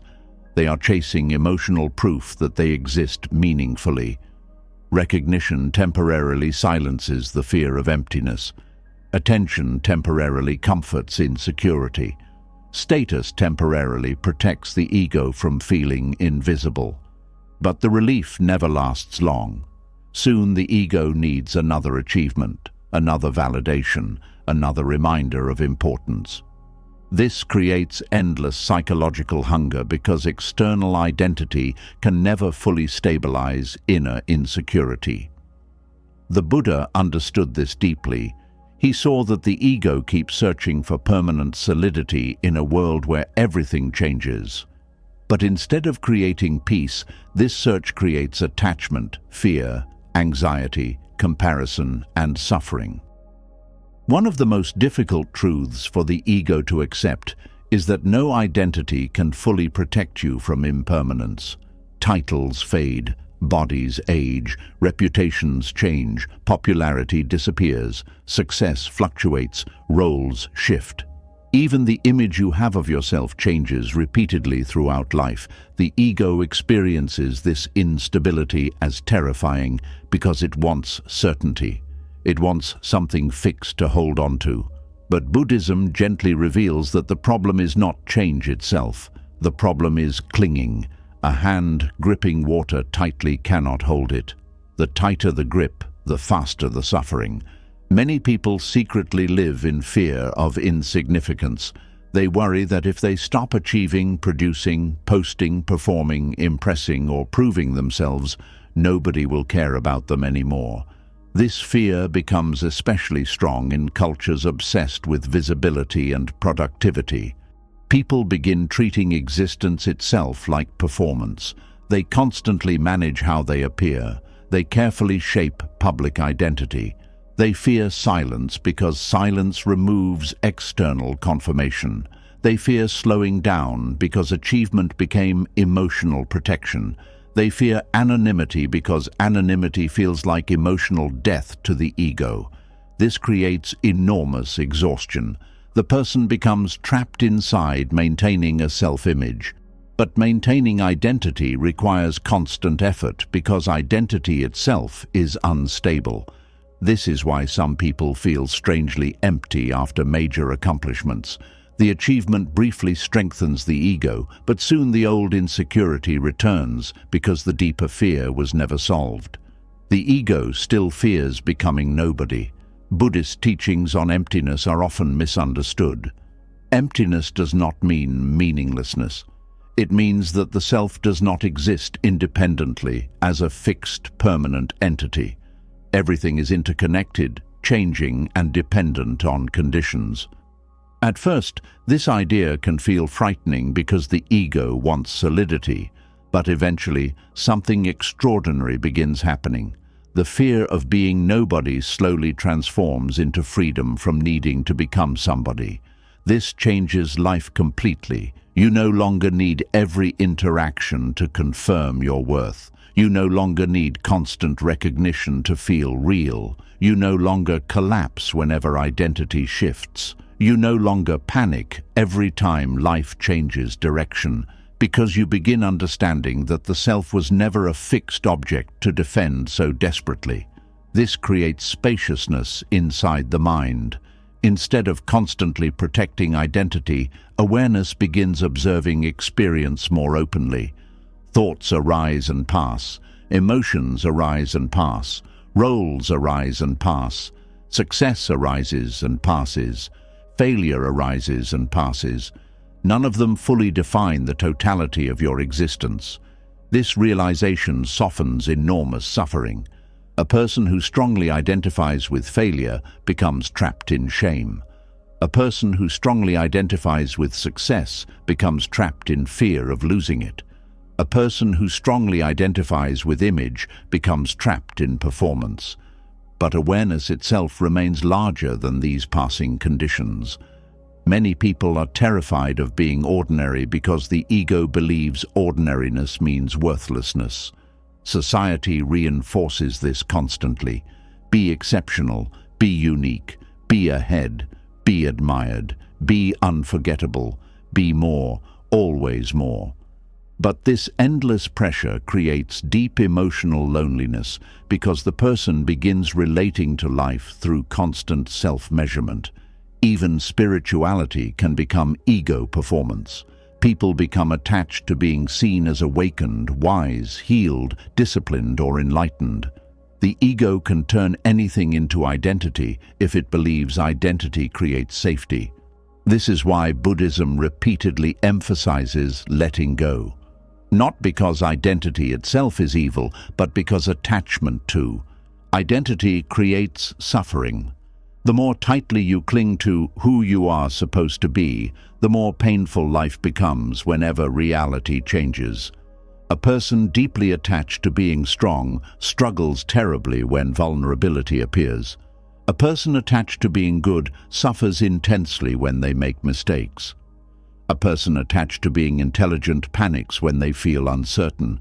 A person attached to being spiritually evolved feels shame whenever human emotions return. The ego keeps trying to create a perfect self-image immune to pain.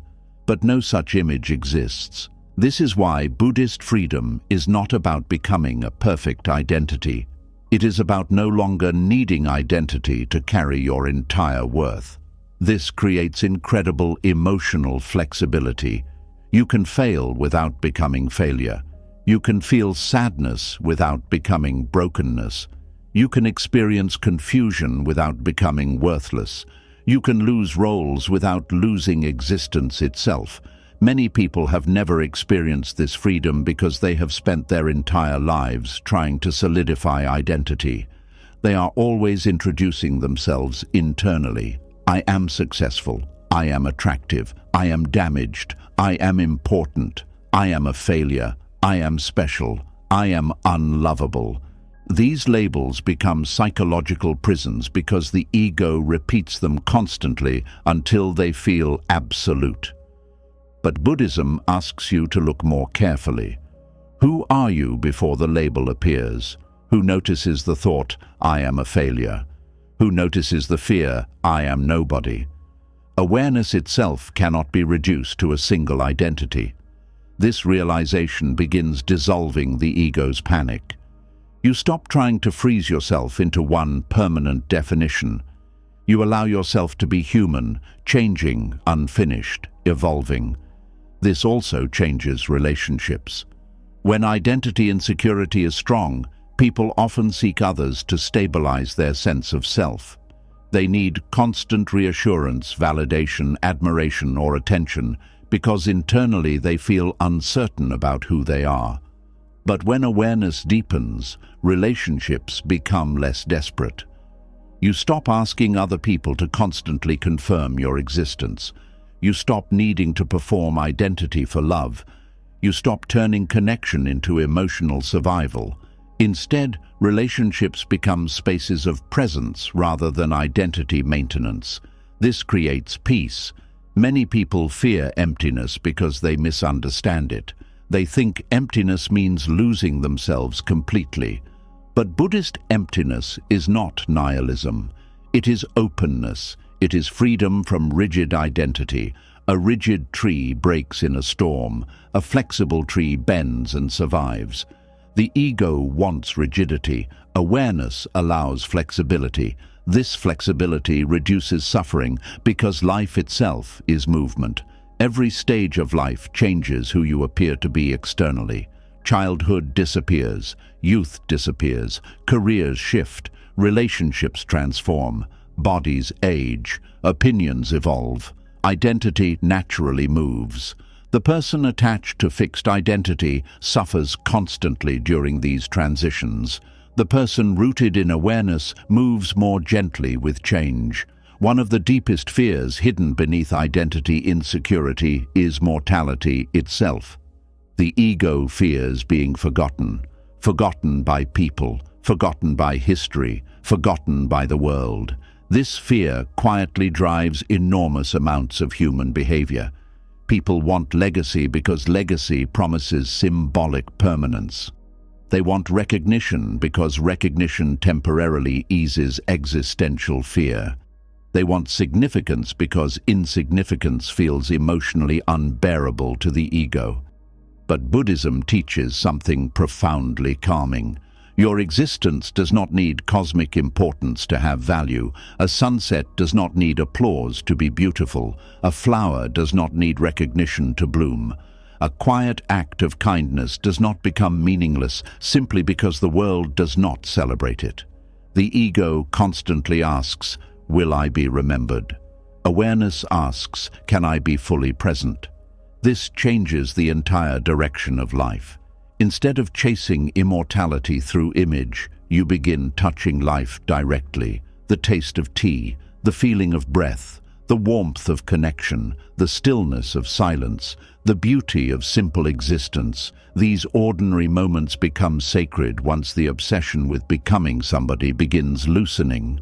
Ironically, many people only begin feeling truly alive after they stop trying so desperately to become important. Because now energy is no longer trapped inside endless self-construction.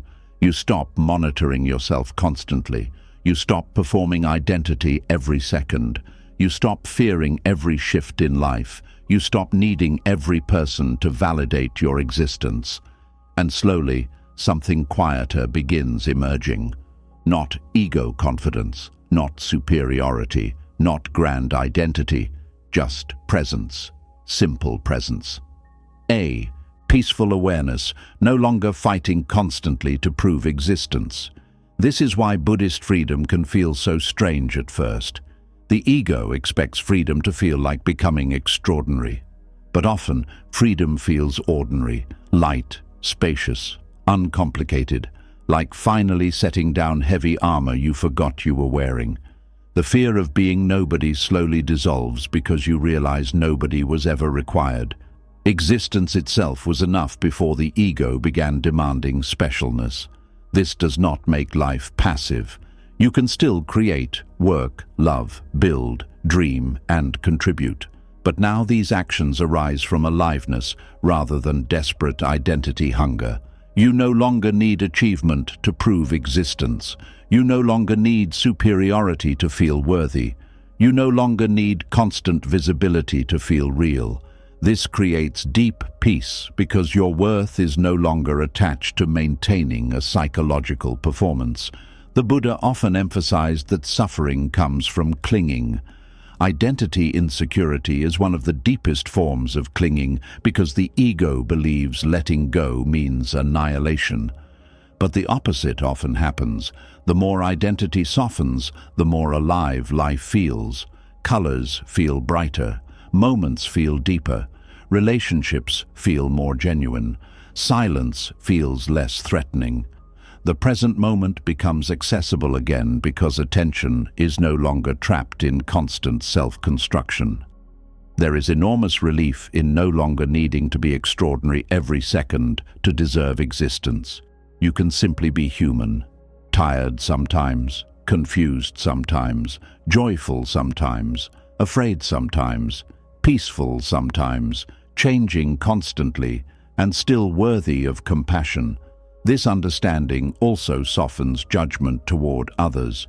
When you stop obsessively protecting identity, you stop needing constant comparison too. Other people's success becomes less threatening.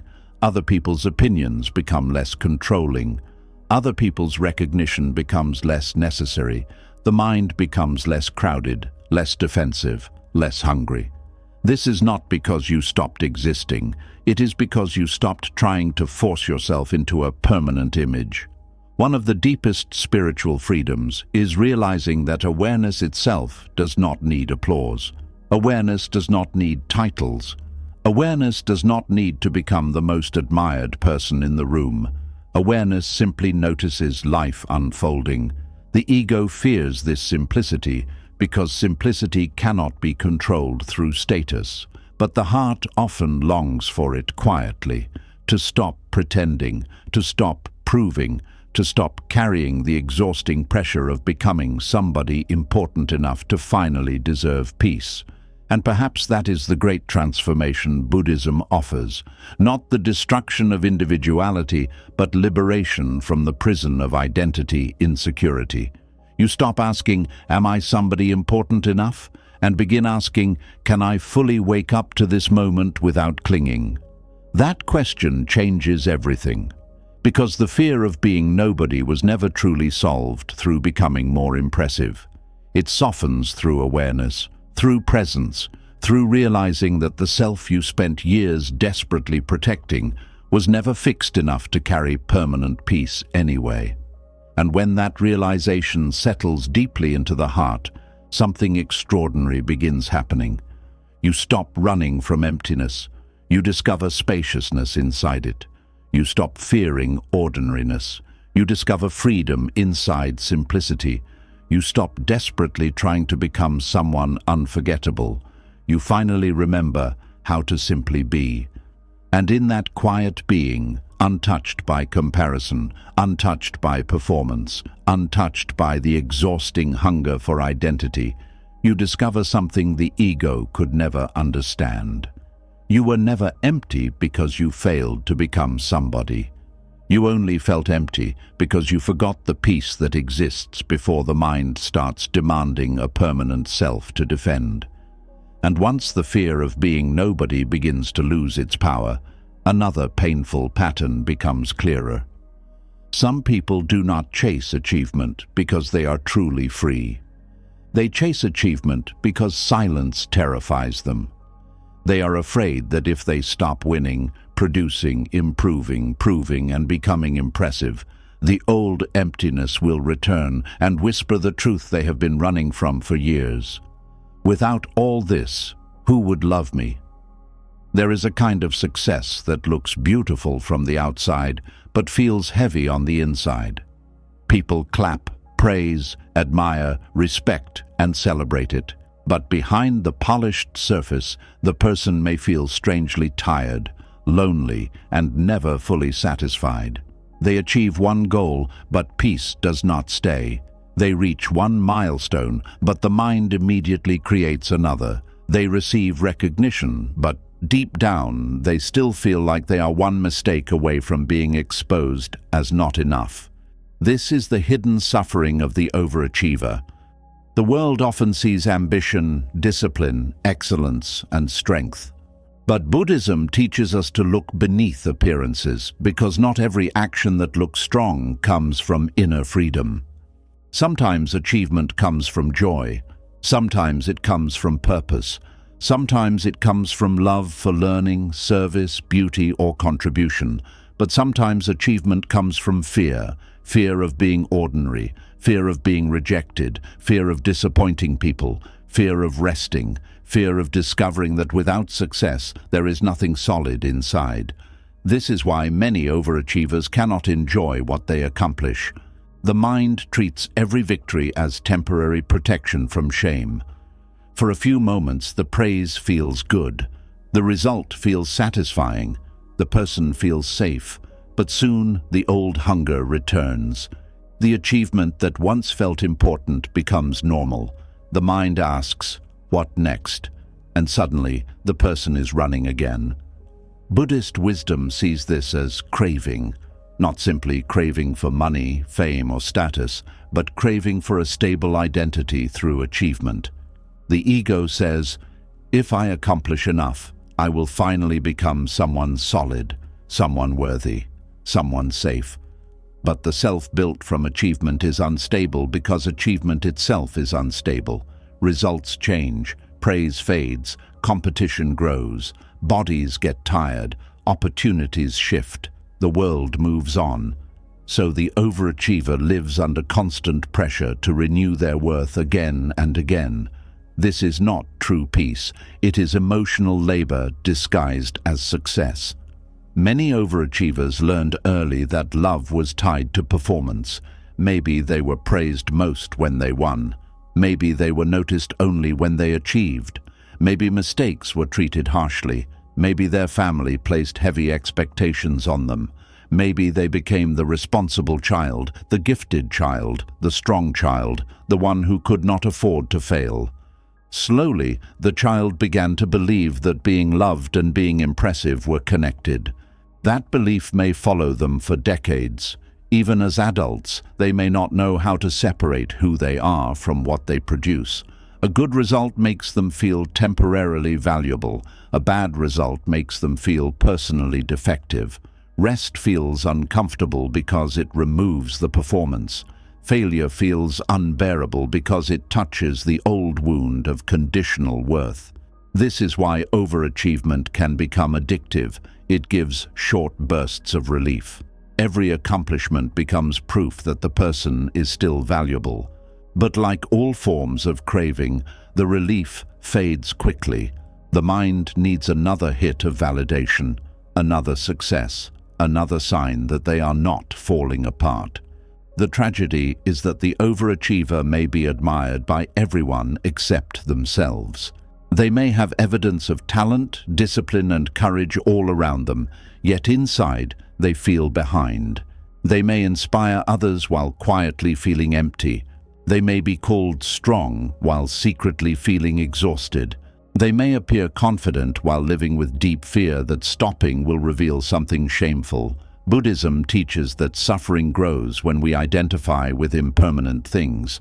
Achievement is impermanent, reputation is impermanent, youth is impermanent, productivity is impermanent, praise is impermanent.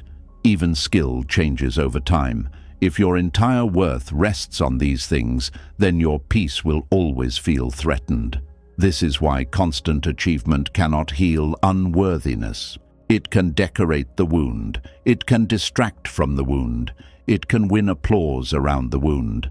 But it cannot dissolve the wound if the deeper belief remains untouched. The belief says, "I must earn my right to feel enough." Until that belief is seen clearly, no amount of success will feel like home. Many overachievers live with an invisible scoreboard inside their minds. Every day is measured. Did I do enough? Did I improve enough? Did I make progress? Did I waste time? Did I fall behind? Did I impress others? Did I prove myself? Even moments of rest are not truly restful because the scoreboard keeps running. The body may be lying down, but the mind is still working. This is one reason overachievers often struggle with peace. Peace feels unfamiliar because their nervous system is trained for pressure. Calmness feels like laziness. Stillness feels like danger. Joy feels unproductive unless it leads to something useful. But a life where everything must be useful becomes emotionally dry. The soul needs moments that do not exist for achievement. Quiet mornings, honest conversations, slow walks, laughter without performance, rest without guilt, creativity without pressure, love without proving. These moments remind a person that life is not only a ladder to climb, it is also a field to enter with presence. But the overachieving mind often resists this. It says, there is no time. It says, you can rest later. It says, you are not safe yet. It says, you have not done enough to deserve peace. And later never arrives. Buddhist practice gently interrupts this cycle by returning awareness to the present moment. It does not ask the person to stop caring about excellence. It asks them to notice the suffering beneath the chase. Are you acting from wisdom or fear? Are you building from love or running from shame? Are you serving life or trying to outrun emptiness? These questions are not comfortable, but they are freeing. Because sometimes the overachiever does not need more discipline, they need more honesty. They need to ask why success feels so urgent, why failure feels so personal, why rest feels like guilt, why being average for one day feels unbearable, why a small mistake can ruin their sense of self, why praise never stays long enough to calm the heart. Buddhism teaches that awareness is the beginning of liberation. Not blame, not punishment, awareness. When you see the machinery of craving clearly, you no longer have to obey it blindly. You may notice that the desire to achieve is sometimes clean and peaceful. It may arise from love, creativity, service, responsibility, or genuine purpose. That kind of effort feels alive. It may be difficult, but it does not destroy the heart. But the desire to achieve may also arise from panic, from comparison, from the need to prove someone wrong, from fear of being ignored, from shame about the past, from the old belief that ordinary existence is not enough. That kind of effort drains the soul, even when it produces impressive results. Two people can work hard and look similar from the outside, but their inner worlds may be completely different. One is moved by purpose, the other is chased by fear. One can rest after effort, the other cannot stop. One enjoys growth, the other uses growth as punishment. One builds a life, the other builds armor. This difference matters deeply. The Buddha's teaching on the middle way is important here. The middle way does not mean having no ambition, it means not living in extremes. Overachievement often becomes an extreme because the person swings far away from stillness, softness, and self-acceptance. Their identity becomes overly attached to output. But humans are not machines. A machine may be valued only by performance. A human being has dignity beyond performance. When overachievers forget this, they begin treating themselves like tools. They ask, what can I produce? How much can I handle? How far can I push? But they rarely ask, am I peaceful? Am I whole? Am I kind to myself? Am I present for my life? This creates a painful imbalance. A person may become highly functional but emotionally disconnected. They may know how to succeed but not how to feel. They may know how to lead but not how to rest. They may know how to impress others but not how to receive tenderness. This is why some overachievers feel lonely even when surrounded by admiration. People relate to their image, not their vulnerability. They are praised for strength, so they keep hiding pain. They are rewarded for competence, so they keep suppressing need. They become trapped inside the role of the capable one. And the capable one often suffers quietly. Because if everyone expects you to be strong, Where do you go when you are tired? If everyone praises your success, who notices your fear? If everyone admires your discipline, who asks whether you are hurting? Many overachievers become strangers to their own softness. They do not know how to ask for help without feeling weak. They do not know how to admit confusion without shame. They do not know how to slow down without feeling like they are losing identity. Buddhist compassion invites them to return to the parts of themselves they abandoned in the pursuit of excellence. The tired part, the frightened part, the playful part, the imperfect part, the part that wants to be loved without being impressive. This return can feel emotional because the overachiever often carries years of self-neglect. They may realize they have been successful in the world, but absent from themselves. They may have built an outer life while ignoring the inner child, still waiting to hear, "You do not have to earn love by being exceptional." That sentence alone can feel like medicine, because many high-performing people were never given permission to simply be. They were trained to become, to improve, to deliver, to exceed, to stay ahead, to make people proud, and while growth is valuable, constant becoming, without self-acceptance becomes suffering. Buddhist wisdom reminds us that the present moment is not a mistake. The person you are now is not merely a stepping stone to a better version. This breath matters. This body matters. This stage of life matters. If you spend every moment using the present only to chase the future, you never actually live. Overachievement often steals life in this way. It convinces people they are building a future while quietly removing their ability to experience now. They postpone joy, postpone rest, postpone intimacy, postpone gratitude, postpone peace. They tell themselves, "After this next goal, I will slow down." But the next goal becomes another doorway to the next one. The chain continues. This is the nature of craving. It does not end by being fed. It ends by being understood.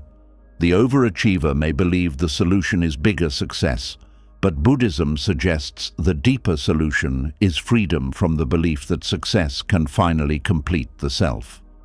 Completion cannot be found in an external result because the sense of incompleteness is a mental construction.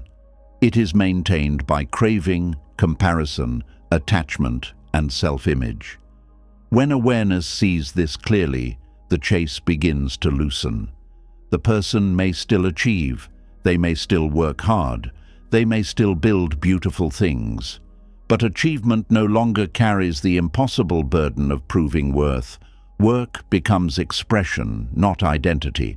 Success becomes a result, not salvation. Failure becomes information, not personal destruction. This is a profound shift, because when failure is no longer treated as proof of unworthiness, the nervous system relaxes. Creativity becomes freer, learning becomes easier, relationships become more honest. The person becomes less defensive because their entire identity is no longer attached to being impressive. They can finally breathe. One of the great hidden costs of overachievement is fear of being truly known. If people admire the image, the overachiever may fear revealing the human beneath it. What if people see the insecurity? What if they see the exhaustion? What if they see the doubt? What if they realize the successful person still feels afraid? So the image becomes a prison. Buddhist teachings on non-self-help soften this prison.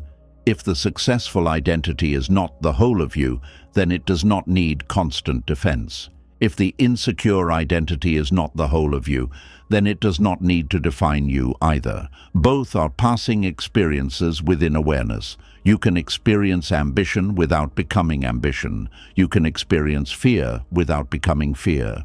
You can experience success without becoming success. You can experience failure without becoming failure. This creates inner space, and inside that space, you begin relating to yourself with more tenderness. The overachiever's healing often begins with small acts of non-performance. doing something without turning it into a measure of worth, resting without earning it first, creating something imperfectly, saying no, asking for help, allowing someone to see tiredness, celebrating progress without immediately demanding more. These small acts may seem simple, but for the overachieving mind, they can feel radical, because they challenge the old belief that worth must be constantly produced. Buddhist mindfulness helps by making the person aware of the body's signals. Overachievers often live in the head, plans, goals, strategies, outcomes, comparisons, but the body carries the truth. Tight shoulders, shallow breath, heavy eyes, restless stomach, fatigue ignored for too long. The body often knows the cost of achievement before the mind admits it. When awareness returns to the body, the person begins hearing the wisdom they have been overriding. They realize exhaustion is not weakness, it is communication. Anxiety is not an enemy, it is a signal. Emptiness is not failure, it is an invitation to stop using achievement as a substitute for self-connection. This is where true healing becomes possible, not by destroying ambition, but by purifying it. Ambition purified by awareness becomes purpose. Ambition driven by shame becomes bondage. Purpose feels grounded. Shame feels frantic. Purpose can pause. Shame cannot. Purpose includes the whole person. Shame sacrifices the person for the result. Many overachievers need to ask themselves, would I still want this goal if nobody praised me for it? Would I still choose this path if it did not make me look impressive? Is this dream truly mine, or is it a way to prove I am not worthless? These questions can be uncomfortable, but they lead to freedom. Because some goals are not truly desires. They are wounds wearing ambition's clothing. A person may chase wealth, not because they love creating value, but because poverty once made them feel powerless. A person may chase fame, not because they love expression, but because invisibility once hurt deeply. A person may chase perfection, not because they love excellence, but because mistakes once brought shame. When you understand the wound behind the goal, you gain choice. You can still pursue the goal, but now with awareness. You no longer unconsciously expect it to heal everything. You no longer place your inner child's entire safety inside an external achievement. That is wisdom. Buddhism does not ask you to abandon worldly life. It asks you to stop sleeping through it, to stop mistaking craving for destiny, to stop mistaking applause for love, to stop mistaking productivity for worth. When the overachiever begins waking up, they may feel grief. Grief for the years spent running, grief for the softness they ignored, grief for the relationships neglected, grief for the joy postponed, grief for the younger self who believed being loved required endless excellence. This grief is not bad, it is part of returning. It means the heart is becoming honest again. And after grief, there can be relief. Relief that you do not have to keep proving forever. Relief that failure does not erase your humanity. Relief that rest is not betrayal. Relief that ordinary moments are not wasted. Relief that you can still grow without hating who you are now. This is the beginning of peaceful achievement. A life where effort remains but desperation fades. A life where discipline exists but cruelty ends. A life where goals matter but they no longer define the soul. A life where you can work deeply, love honestly, rest fully, and return to yourself without shame. The hidden suffering beneath constant achievement begins dissolving when the person finally sees that they were never chasing only success. They were chasing permission to feel enough. And that permission cannot come from the next goal, because the next goal can only give temporary satisfaction. The deeper permission must come from awareness, from compassion, from the quiet recognition that your worth was present before you achieved anything and will remain even when you achieve nothing for a while. This is not a message against effort.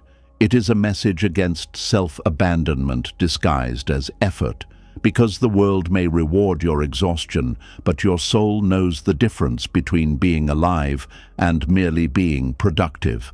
And when you finally stop using achievement to escape unworthiness, something beautiful happens. You may still build, you may still succeed, you may still become excellent, but now success is no longer a mask over pain. It becomes an offering from a freer heart. You are no longer running from the fear of being nobody. You are no longer begging achievement to make you real. You are no longer sacrificing peace to keep an image alive. You are simply living, creating, learning, contributing, and growing from a place that does not need applause to breathe. And that is when achievement becomes lighter, not because you stopped caring, but because you stopped carrying the impossible burden of proving that you deserve to exist. And when the endless pressure to achieve finally begins to loosen, another sorrow often rises quietly from underneath it. Beneath the exhaustion, beneath the striving, beneath the fear of failure, there is sometimes a painful grief that many people carry in silence. The grief of looking at their life and feeling that somewhere along the way, they betrayed the person they once promised themselves they would become. This kind of shame rarely speaks loudly, but it changes how people see themselves. There is a specific pain that comes from remembering old dreams, not because the dreams were foolish, but because the person looking back no longer recognizes themselves in them. At some point in life, many people carried a vision of who they thought they would become: stronger, braver, happier, more disciplined, more successful, more healed, more alive. They imagined a future version of themselves who would finally overcome fear, fulfill potential, and become everything they secretly hoped for. But life happened, pain happened, fear happened, confusion happened, exhaustion happened, loss happened, and slowly, without fully noticing it, many people drifted away from the person they thought they would become. This creates a very quiet form of heartbreak because the disappointment is deeply personal. It is not only disappointment from others, it is disappointment in yourself. The mind begins replaying old promises. I said I would do more with my life. I thought I would be further ahead. I promised I would heal by now. I used to believe in myself. I wasted too much time. I became someone smaller than I dreamed. These thoughts create heavy shame because the ego turns unmet expectations into identity. Instead of seeing life as complex and changing, the mind creates a harsh conclusion: I failed myself. Buddhist wisdom approaches this suffering with deep compassion because it understands something important. The person who made those promises years ago was not living with the knowledge, wounds, fears, limitations, and experiences you carry now. Human beings often judge their current self using expectations created by an earlier version of themselves who did not yet understand how difficult life could become. This creates impossible standards. A teenager promises greatness without understanding grief. A young adult imagines certainty without understanding heartbreak. A wounded person expects healing without understanding trauma. A struggling mind expects discipline without understanding emotional exhaustion. The ego creates a fantasy path, then later uses reality as evidence of failure. But Buddhism teaches that suffering increases whenever the mind refuses to see life clearly as it truly is. Many people carry regret because they are comparing their real human journey to an imagined version of life that never had to encounter suffering. They compare themselves to a fantasy self who never became depressed, never got hurt, never became afraid, never lost direction, never made mistakes, never became exhausted. Naturally, reality feels disappointing beside fantasy, but fantasy has never had to survive real life. This is why self-compassion matters so deeply. The version of you who struggled was not weak. That version was trying to survive with the awareness available at the time. Yet many people look back at old mistakes with cruelty instead of understanding. They replay old decisions endlessly. They attack themselves for opportunities missed. They punish themselves for not becoming successful sooner. They feel ashamed for becoming lost, distracted, emotionally overwhelmed, or uncertain. Over time, regret becomes identity. Instead of saying, "I made mistakes," the person begins feeling, "I ruined my life." This is where suffering deepens. Buddhism teaches that attachment to the past creates enormous pain because the mind keeps trying to mentally rewrite what has already happened. But reality does not change through self-punishment. The past remains the past, whether you attack yourself for it or not. Still, the ego believes guilt can somehow undo pain, so the mind keeps replaying memories. If only I had tried harder. If only I made better choices. If only I started earlier. If only I had not wasted those years. If only I had become who I was supposed to be. These thoughts feel productive because the ego believes endless self-judgment protects against future failure. But in reality, chronic regret often creates paralysis. A person becomes so ashamed of past mistakes that they stop trusting themselves in the present. This is one reason many people secretly feel emotionally frozen. They are not only afraid of future failure, they are still emotionally trapped inside old disappointment. Buddhist awareness invites you to look at regret differently, not as proof that you are defective, but as evidence that you are human. Human beings learn through confusion, attachment, pain, ignorance, desire, fear, and imperfection. Growth is rarely clean. Transformation is rarely linear. The Buddha himself taught that ignorance is part of the human condition. People act without full awareness all the time. Sometimes they realize truth only after suffering deeply. This realization should create humility and compassion, not endless hatred toward yourself. But many people secretly believe they do not deserve compassion because they failed their own expectations. This is why regret can become spiritually heavy. It is not only sadness about the past, it becomes a judgment about worthiness itself. The mind says, if I had become better, maybe I would deserve peace. Yet Buddhism teaches that peace cannot grow inside constant self-condemnation. A mind trapped in shame cannot clearly see the present moment because it is always emotionally kneeling before the past. Many people are grieving versions of themselves that never came into existence. They mourn the artist they never became, the relationship they never built, the confidence they never found, the courage they never acted on, the opportunities they missed, the years they lost to fear, anxiety, addiction, people-pleasing, or emotional survival. This grief is real. It deserves acknowledgement. But Buddhism gently asks a deeper question. Is your suffering coming from the actual present moment or from attachment to a version of life you thought should have happened? This question changes everything. Because often the present moment itself is not unbearable. What hurts is comparison between reality and fantasy. The ego keeps saying, "This should not have been my life." And because of that resistance, the person cannot fully meet the life still unfolding now. Regret becomes especially painful when people believe they wasted time. Time carries enormous emotional weight because humans treat time morally. A productive year feels virtuous. A confused year feels shameful. But life is more mysterious than that. Some years that look wasted externally may have been survival years internally. Some years spent lost may have been teaching hidden wisdom. Some years spent struggling may have been building emotional depth impossible to measure from the outside. The ego values visible progress. Awareness values awakening.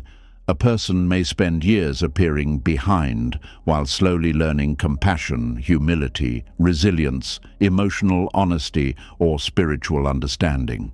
These lessons rarely look impressive externally, but they transform the soul deeply. Still, the mind often resists this understanding because it wants certainty. It wants a neat story where effort guarantees success and pain always leads somewhere meaningful. But life is not always neat. Some suffering feels unfair, some seasons feel confusing, some dreams truly do collapse. Buddhism does not deny this reality. Instead, it teaches that clinging to how life should have unfolded creates additional suffering on top of pain itself. There is pain in loss, then there is the extra suffering created by endless resistance. The ego says, this should never have happened. Awareness says, this is painful, but it is already part of reality now. That shift does not erase grief, but it softens the war against reality. One of the deepest forms of healing happens when people stop viewing their younger self through the eyes of punishment. Many people mentally revisit old versions of themselves only to criticize them. You were foolish. You ruined everything. You wasted your potential. You should have known better. But Buddhist compassion asks you to see that younger self more honestly. That person was afraid. That person was wounded. That person was searching for love, meaning, safety, identity, or escape. That person was trying to survive emotionally with limited awareness. This does not excuse harmful choices, but it creates understanding instead of hatred. Without compassion, regret becomes emotional imprisonment.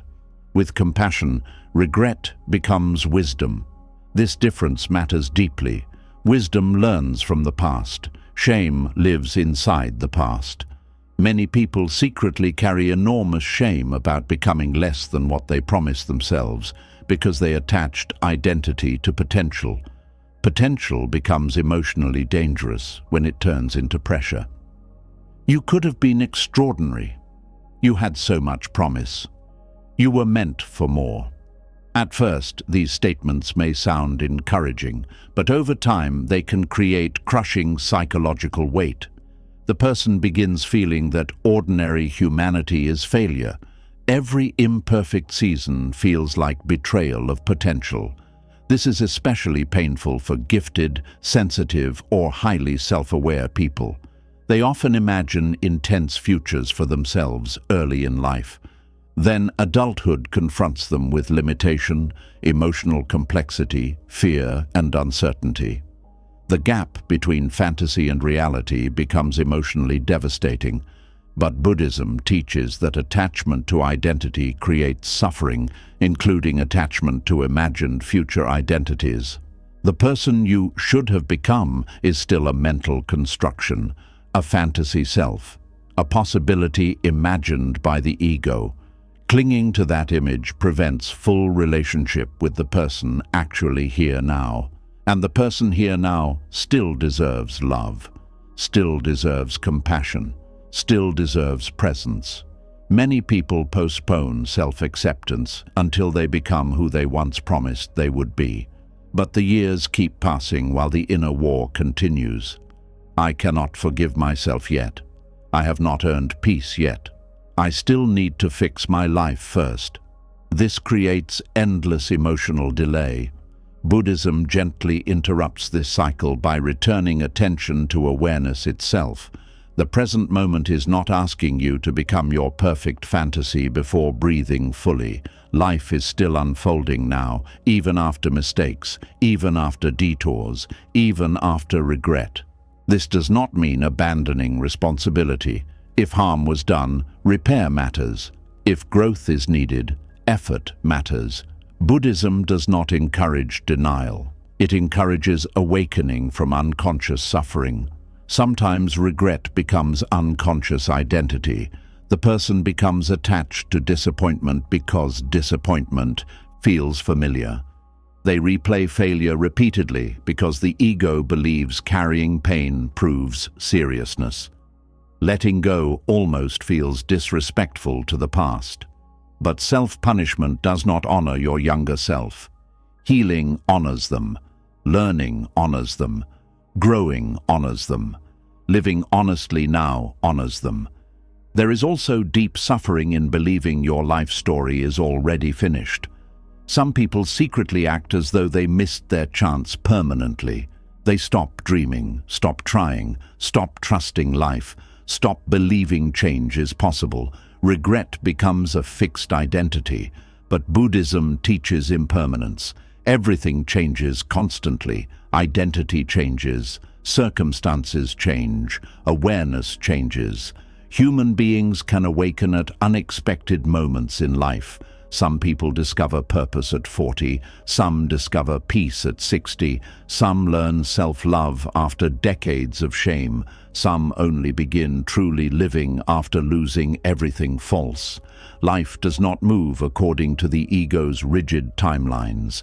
This understanding creates hope without fantasy, not shallow optimism, but openness. The future is not fixed simply because the past contains pain. Many people fear they ruined their life permanently because they made mistakes during periods of unconsciousness. But unconsciousness itself can change. Awareness transforms action. A person trapped in fear for years can become courageous later. A person trapped in shame can become compassionate later. A person trapped in confusion can become wise later. The Buddha himself emphasized awakening, not perfection. Awakening means becoming conscious of suffering instead of remaining trapped inside it unconsciously. This changes your relationship with regret. Instead of asking, "Why was I not perfect sooner?" you begin asking, "What can this pain teach me now?" That question transforms suffering into wisdom, because regret often contains hidden longing, longing to reconnect with neglected parts of yourself, longing to live more truthfully, longing to stop betraying your deeper values, longing to finally become emotionally honest. The pain itself may be pointing toward healing. Many people also carry shame because they compare their present life to earlier expectations created before trauma, grief, depression, heartbreak, anxiety, illness, or emotional exhaustion entered the picture. They judge themselves without accounting for what they survived. This creates unfair self-perception. A person who survived emotional collapse may still judge themselves for lost productivity. A person healing from trauma may judge themselves for not progressing faster. A person carrying deep loneliness may judge themselves for not becoming more successful. The ego often ignores emotional reality completely while measuring performance. But Buddhist compassion sees the whole person, not only outcomes, not only productivity, not only visible success, the whole human experience. This changes how you relate to yourself internally. Instead of treating your life like a failed project, you begin seeing it as a human journey filled with confusion, learning, attachment, fear, growth, loss, and awakening. This does not erase accountability, it simply removes cruelty, and cruelty never creates true healing. One reason regret feels so heavy is because humans crave coherence. We want our life story to make sense. We want to believe our suffering had meaning.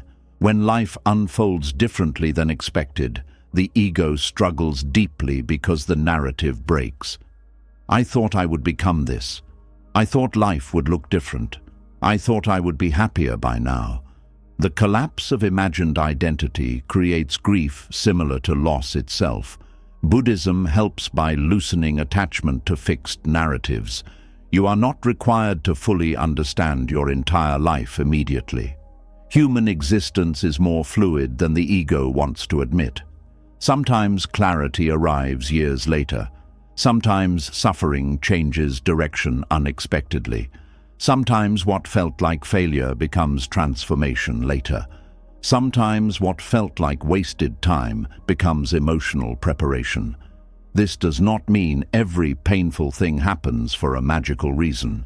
Buddhism is not naive optimism, but it does teach that rigid attachment to one expected life path creates unnecessary suffering. Awareness allows flexibility. You begin understanding that being human means changing repeatedly. The self who made the original promises no longer exists exactly as they once did. New experiences, wounds, insights, losses, and awakenings have changed you.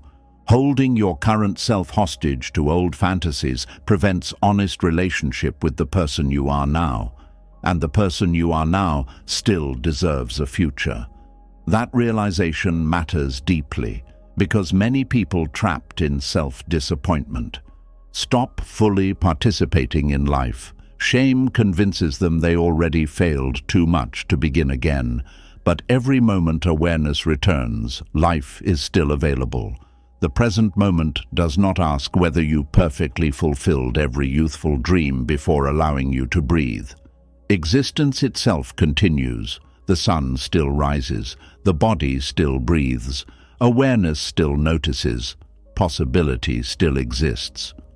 Buddhism teaches that awakening happens through presence, not through becoming the ideal self from the past.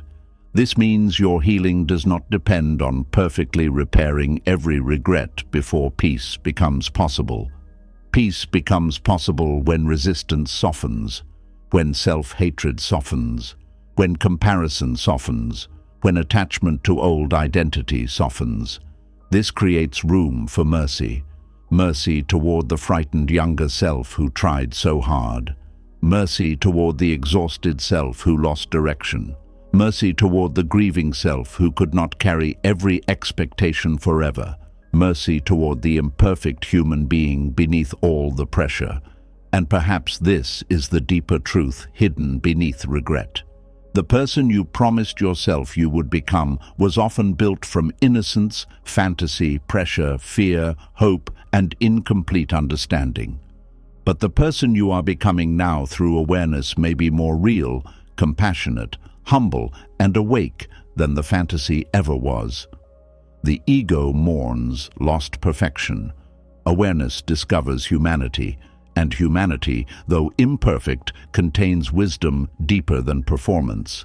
One day, many people realize something surprising. They spent years punishing themselves for not becoming an idealized version of success, while completely overlooking the courage it took simply to survive emotionally.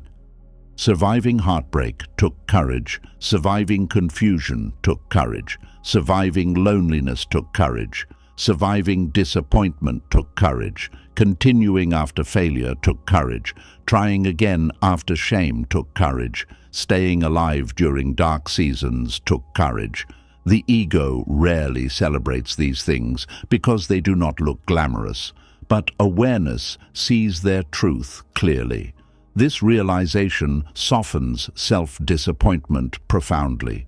You begin seeing that your life was not merely a failed attempt at perfection. It was a human journey unfolding through uncertainty, messy, painful, beautiful, incomplete, real. And perhaps the deepest healing begins when you stop asking, "Why did I not become exactly who I promised I would be?" and begin asking something gentler instead. Who am I becoming now if I stop relating to myself through shame? That question opens the door to freedom, because the future has not disappeared simply because the past contains regret. Awareness still exists now. Choice still exists now. Compassion still exists now. Life still exists now. And the person sitting here reading these words is not beyond redemption simply because they became human instead of perfect. And when the shame of not becoming who you once promised yourself begins to soften, another painful truth slowly reveals itself underneath. Much of the suffering people carry does not come only from failure, regret, or disappointment. It comes from spending years searching outside themselves for permission to feel worthy inside. The mind begins depending on approval the way a thirsty person depends on water, and without realizing it, inner peace becomes controlled by the reactions of other people. This is how validation quietly becomes emotional addiction. There is a deep exhaustion that comes from constantly checking whether you are enough through the eyes of other people. Some people do it openly, others do it silently. But countless human beings wake up every day, emotionally scanning the world for confirmation. Did they like me? Did I impress them? Did I say the right thing? Do they approve of me?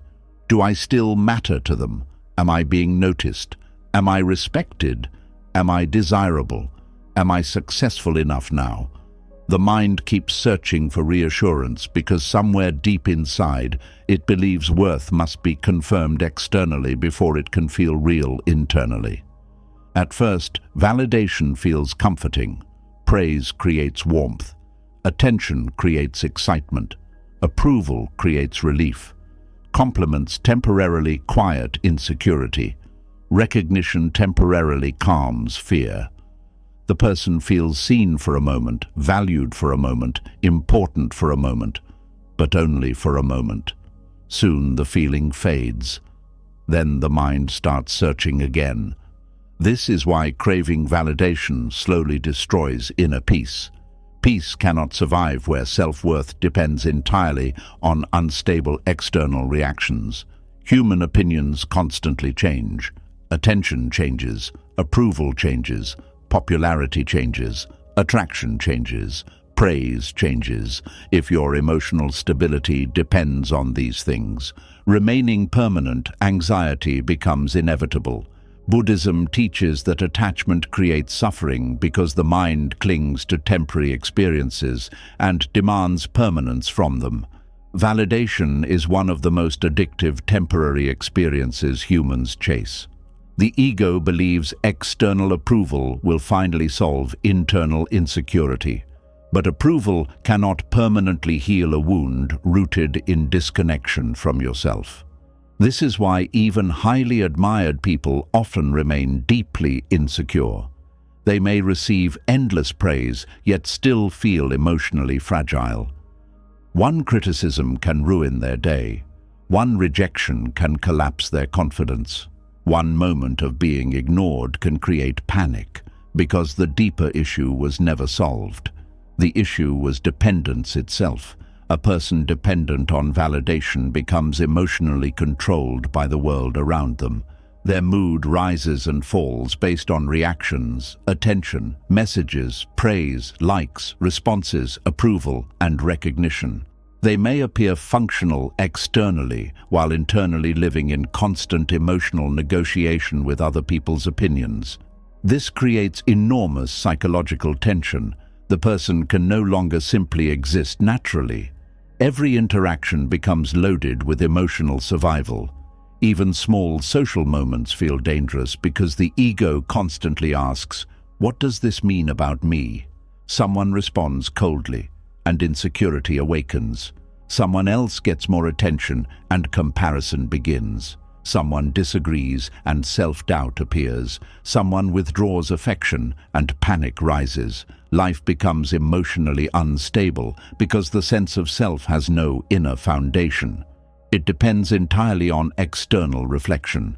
Buddhism compares this kind of attachment to trying to hold water in your hands tightly. The tighter you grip, the more fear appears. Validation never creates lasting safety because it was never permanent to begin with. Many people learned this dependency very early in life. As children, approval may have been connected to emotional survival. Praise meant safety. Attention meant connection. Validation meant love. Some children were only noticed when they achieved something. Others learned to become agreeable, entertaining, intelligent, attractive, successful, or emotionally useful because these behaviors earned approval. Slowly, the child begins shaping identity around reactions. I am lovable when people approve of me. I matter when I impress others. I deserve attention when I perform well. These beliefs often remain hidden deep beneath adult behavior. Later in life, the person may become obsessed with success, beauty, intelligence, social status, relationships, or public image, without realizing they are still emotionally chasing the same thing they once chased as a child: confirmation of worth. This creates profound suffering because the ego can never receive enough validation to permanently feel secure. Even when praise arrives, fear remains underneath it. What if they stop admiring me? What if I disappoint them? What if someone better appears? What if I lose what makes me valuable? The attachment itself creates anxiety. This is why some people become exhausted after social interactions.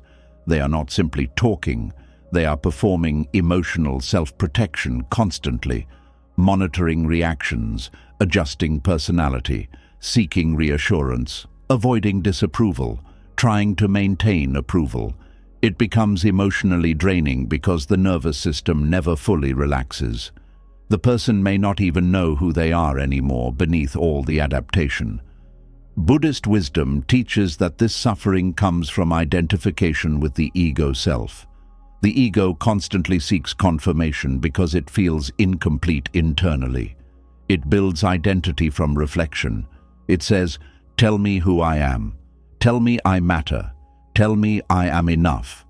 But external voices can never permanently answer internal insecurity. This is why validation feels temporary no matter how much you receive. A compliment fades, applause fades, attention fades, recognition fades. The ego always returns hungry again. Craving validation also changes relationships in painful ways. Instead of connection becoming a place of presence, it becomes a place of emotional bargaining. The person unconsciously asks, "What do I need to do so you keep choosing me?" This creates people-pleasing, over-explaining, emotional shape-shifting, fear of boundaries, and fear of disagreement. Authenticity becomes difficult because the person is constantly managing perception. They become addicted to being liked. But being liked by everyone often requires abandoning parts of yourself. This is why many validation-seeking people secretly feel unseen. Other people may like the version they perform, but deep down, the person knows they are hiding important parts of themselves to maintain approval. This creates loneliness even inside relationships. The tragedy is that the more a person depends on validation, the less free they become emotionally. Their behavior becomes controlled by reactions. Their choices become controlled by acceptance. Their identity becomes controlled by external reflection. The Buddha saw clearly that attachment always creates fear. If your peace depends on being admired, then criticism becomes terrifying. If your peace depends on attention, then being ignored becomes painful. If your peace depends on approval, then disagreement feels dangerous. This is why inner peace disappears. The mind becomes restless because it is always reaching outward for stability. But external stability does not exist permanently. Human opinions shift constantly. Someone who praises you today may criticize you tomorrow. Someone who notices you today may ignore you later. Someone who admires you now may lose interest later. If your self-worth rises and falls with these changes, suffering becomes unavoidable. Many people trapped in validation-seeking behavior do not realize how deeply fear controls them. They may believe they simply care about relationships or success, but underneath is often terror of rejection, invisibility, insignificance, or abandonment. The ego says, "If people stop approving of me, I will disappear emotionally." This fear becomes especially strong in the modern world because social media intensifies comparison and external measurement constantly. People begin treating attention like proof of existence. Visibility becomes emotional currency. Numbers begin shaping self-worth. A post gets attention and the nervous system feels rewarded. A post gets ignored and insecurity appears. Someone else receives more admiration and the ego feels threatened. This cycle creates enormous emotional instability because identity becomes dependent on digital reflection. Buddhist awareness interrupts this cycle by bringing attention back inward, not inward in a narcissistic way, but inward in an honest way. What happens inside you when approval disappears? What fear rises when someone dislikes you? Why does disagreement feel threatening? Why does being ignored hurt so deeply? What part of you believes validation equals worth? These questions matter because awareness reveals the hidden attachment underneath behavior. Without awareness, people chase validation unconsciously for years, while wondering why peace never stays. The deeper problem is not wanting love or appreciation. Human connection matters. Appreciation feels good naturally. The problem begins when external confirmation becomes the foundation of identity itself. Then life becomes emotional dependency. This is why some people cannot tolerate silence. Silence removes external reassurance. Without distraction or validation, unresolved insecurity begins speaking loudly. The person may suddenly feel restless, empty, uncertain, or anxious because their nervous system became accustomed to constant external feedback. This is also why some people stay in unhealthy relationships far too long. The relationship may be painful, but losing validation feels even more frightening. The person fears the collapse of identity more than the suffering itself. Buddhism teaches that freedom begins when awareness no longer depends entirely on external conditions to remain peaceful. This does not mean becoming emotionally cold or isolated. It means developing an inner relationship with yourself that remains steady even when approval changes. This is difficult because many people were never taught how to internally validate themselves compassionately. They learned how to judge themselves, criticize themselves, compare themselves, and perform for others. But they never learned how to sit quietly with themselves without needing external proof of worth. So they spend years emotionally hungry. Validation becomes like emotional sugar, brief relief followed by another craving. One of the deepest forms of healing happens when a person begins separating love from performance. They begin realizing they do not need to constantly earn their right to exist peacefully. This realization changes relationships profoundly. The person becomes less desperate, less performative, less afraid of disagreement, less terrified of disappointing others, less emotionally controlled by praise because their identity is no longer entirely externalized. Buddhist mindfulness helps create this freedom slowly. You begin noticing validation cravings as they arise, the urge to check reactions, the urge to impress, the urge to explain yourself excessively, the urge to seek reassurance repeatedly, the urge to shape-shift for approval.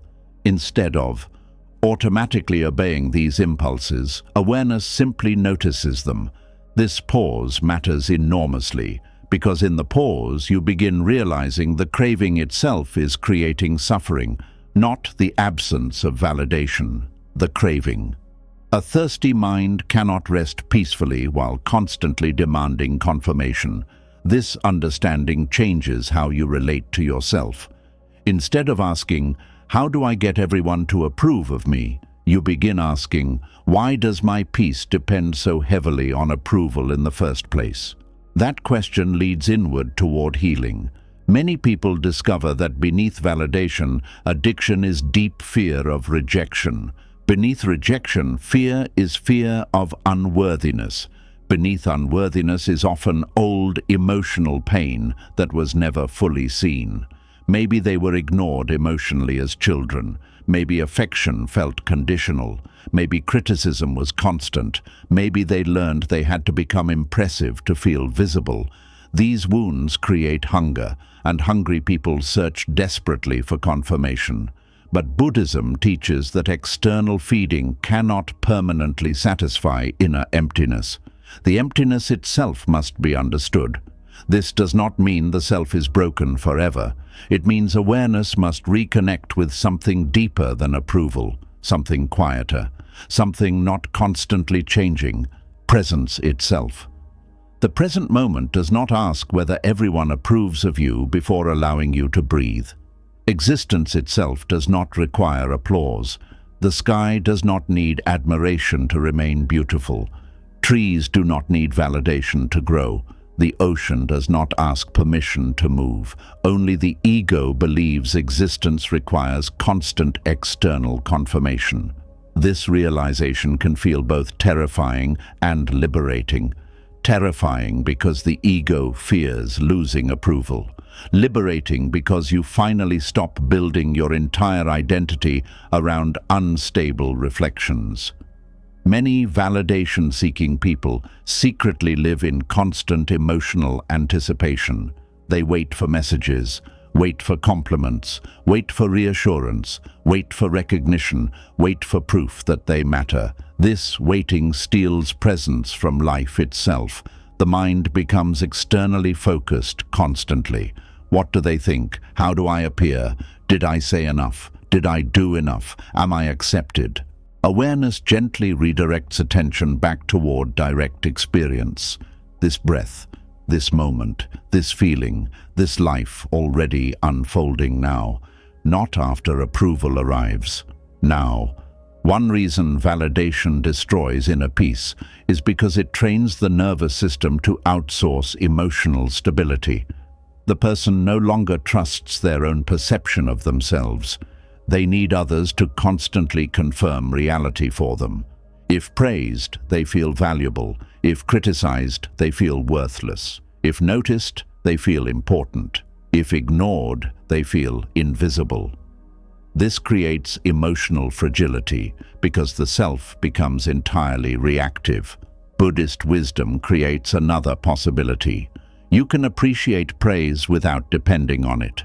You can hear criticism without collapsing into it. You can enjoy connection without losing yourself inside it. You can be loved without turning love into proof of existence.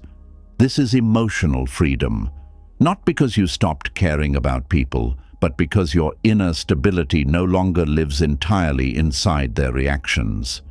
Many people fear this kind of freedom because they mistake it for emotional detachment. But true inner stability actually allows deeper love. When you no longer desperately need people to constantly validate you, relationships become less controlling. You can love more honestly because fear relaxes. You stop performing constantly. You stop manipulating yourself into acceptable shapes. You stop abandoning your truth to maintain approval. Authenticity becomes possible. And authenticity feels peaceful because it removes the exhausting pressure of constant image management. This does not happen overnight. The validation habit may have existed for decades. The nervous system may still seek reassurance automatically for a long time, but awareness changes the relationship with the craving. Instead of blindly obeying it, you begin observing it compassionately. Ah, the mind wants confirmation again. Ah, fear of rejection is rising. Ah, the ego wants reassurance. This gentle awareness weakens attachment slowly. Over time, you begin discovering something surprising. Inner peace grows not when everyone approves of you, but when you stop abandoning yourself whenever approval disappears. That is real stability, not becoming universally admired, not becoming impossible to criticize, not becoming endlessly validated, but remaining connected to yourself even when external reactions shift. This changes everything.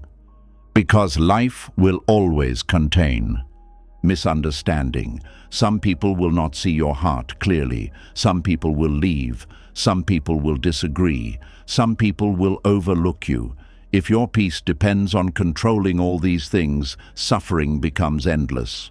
But awareness teaches another way to live.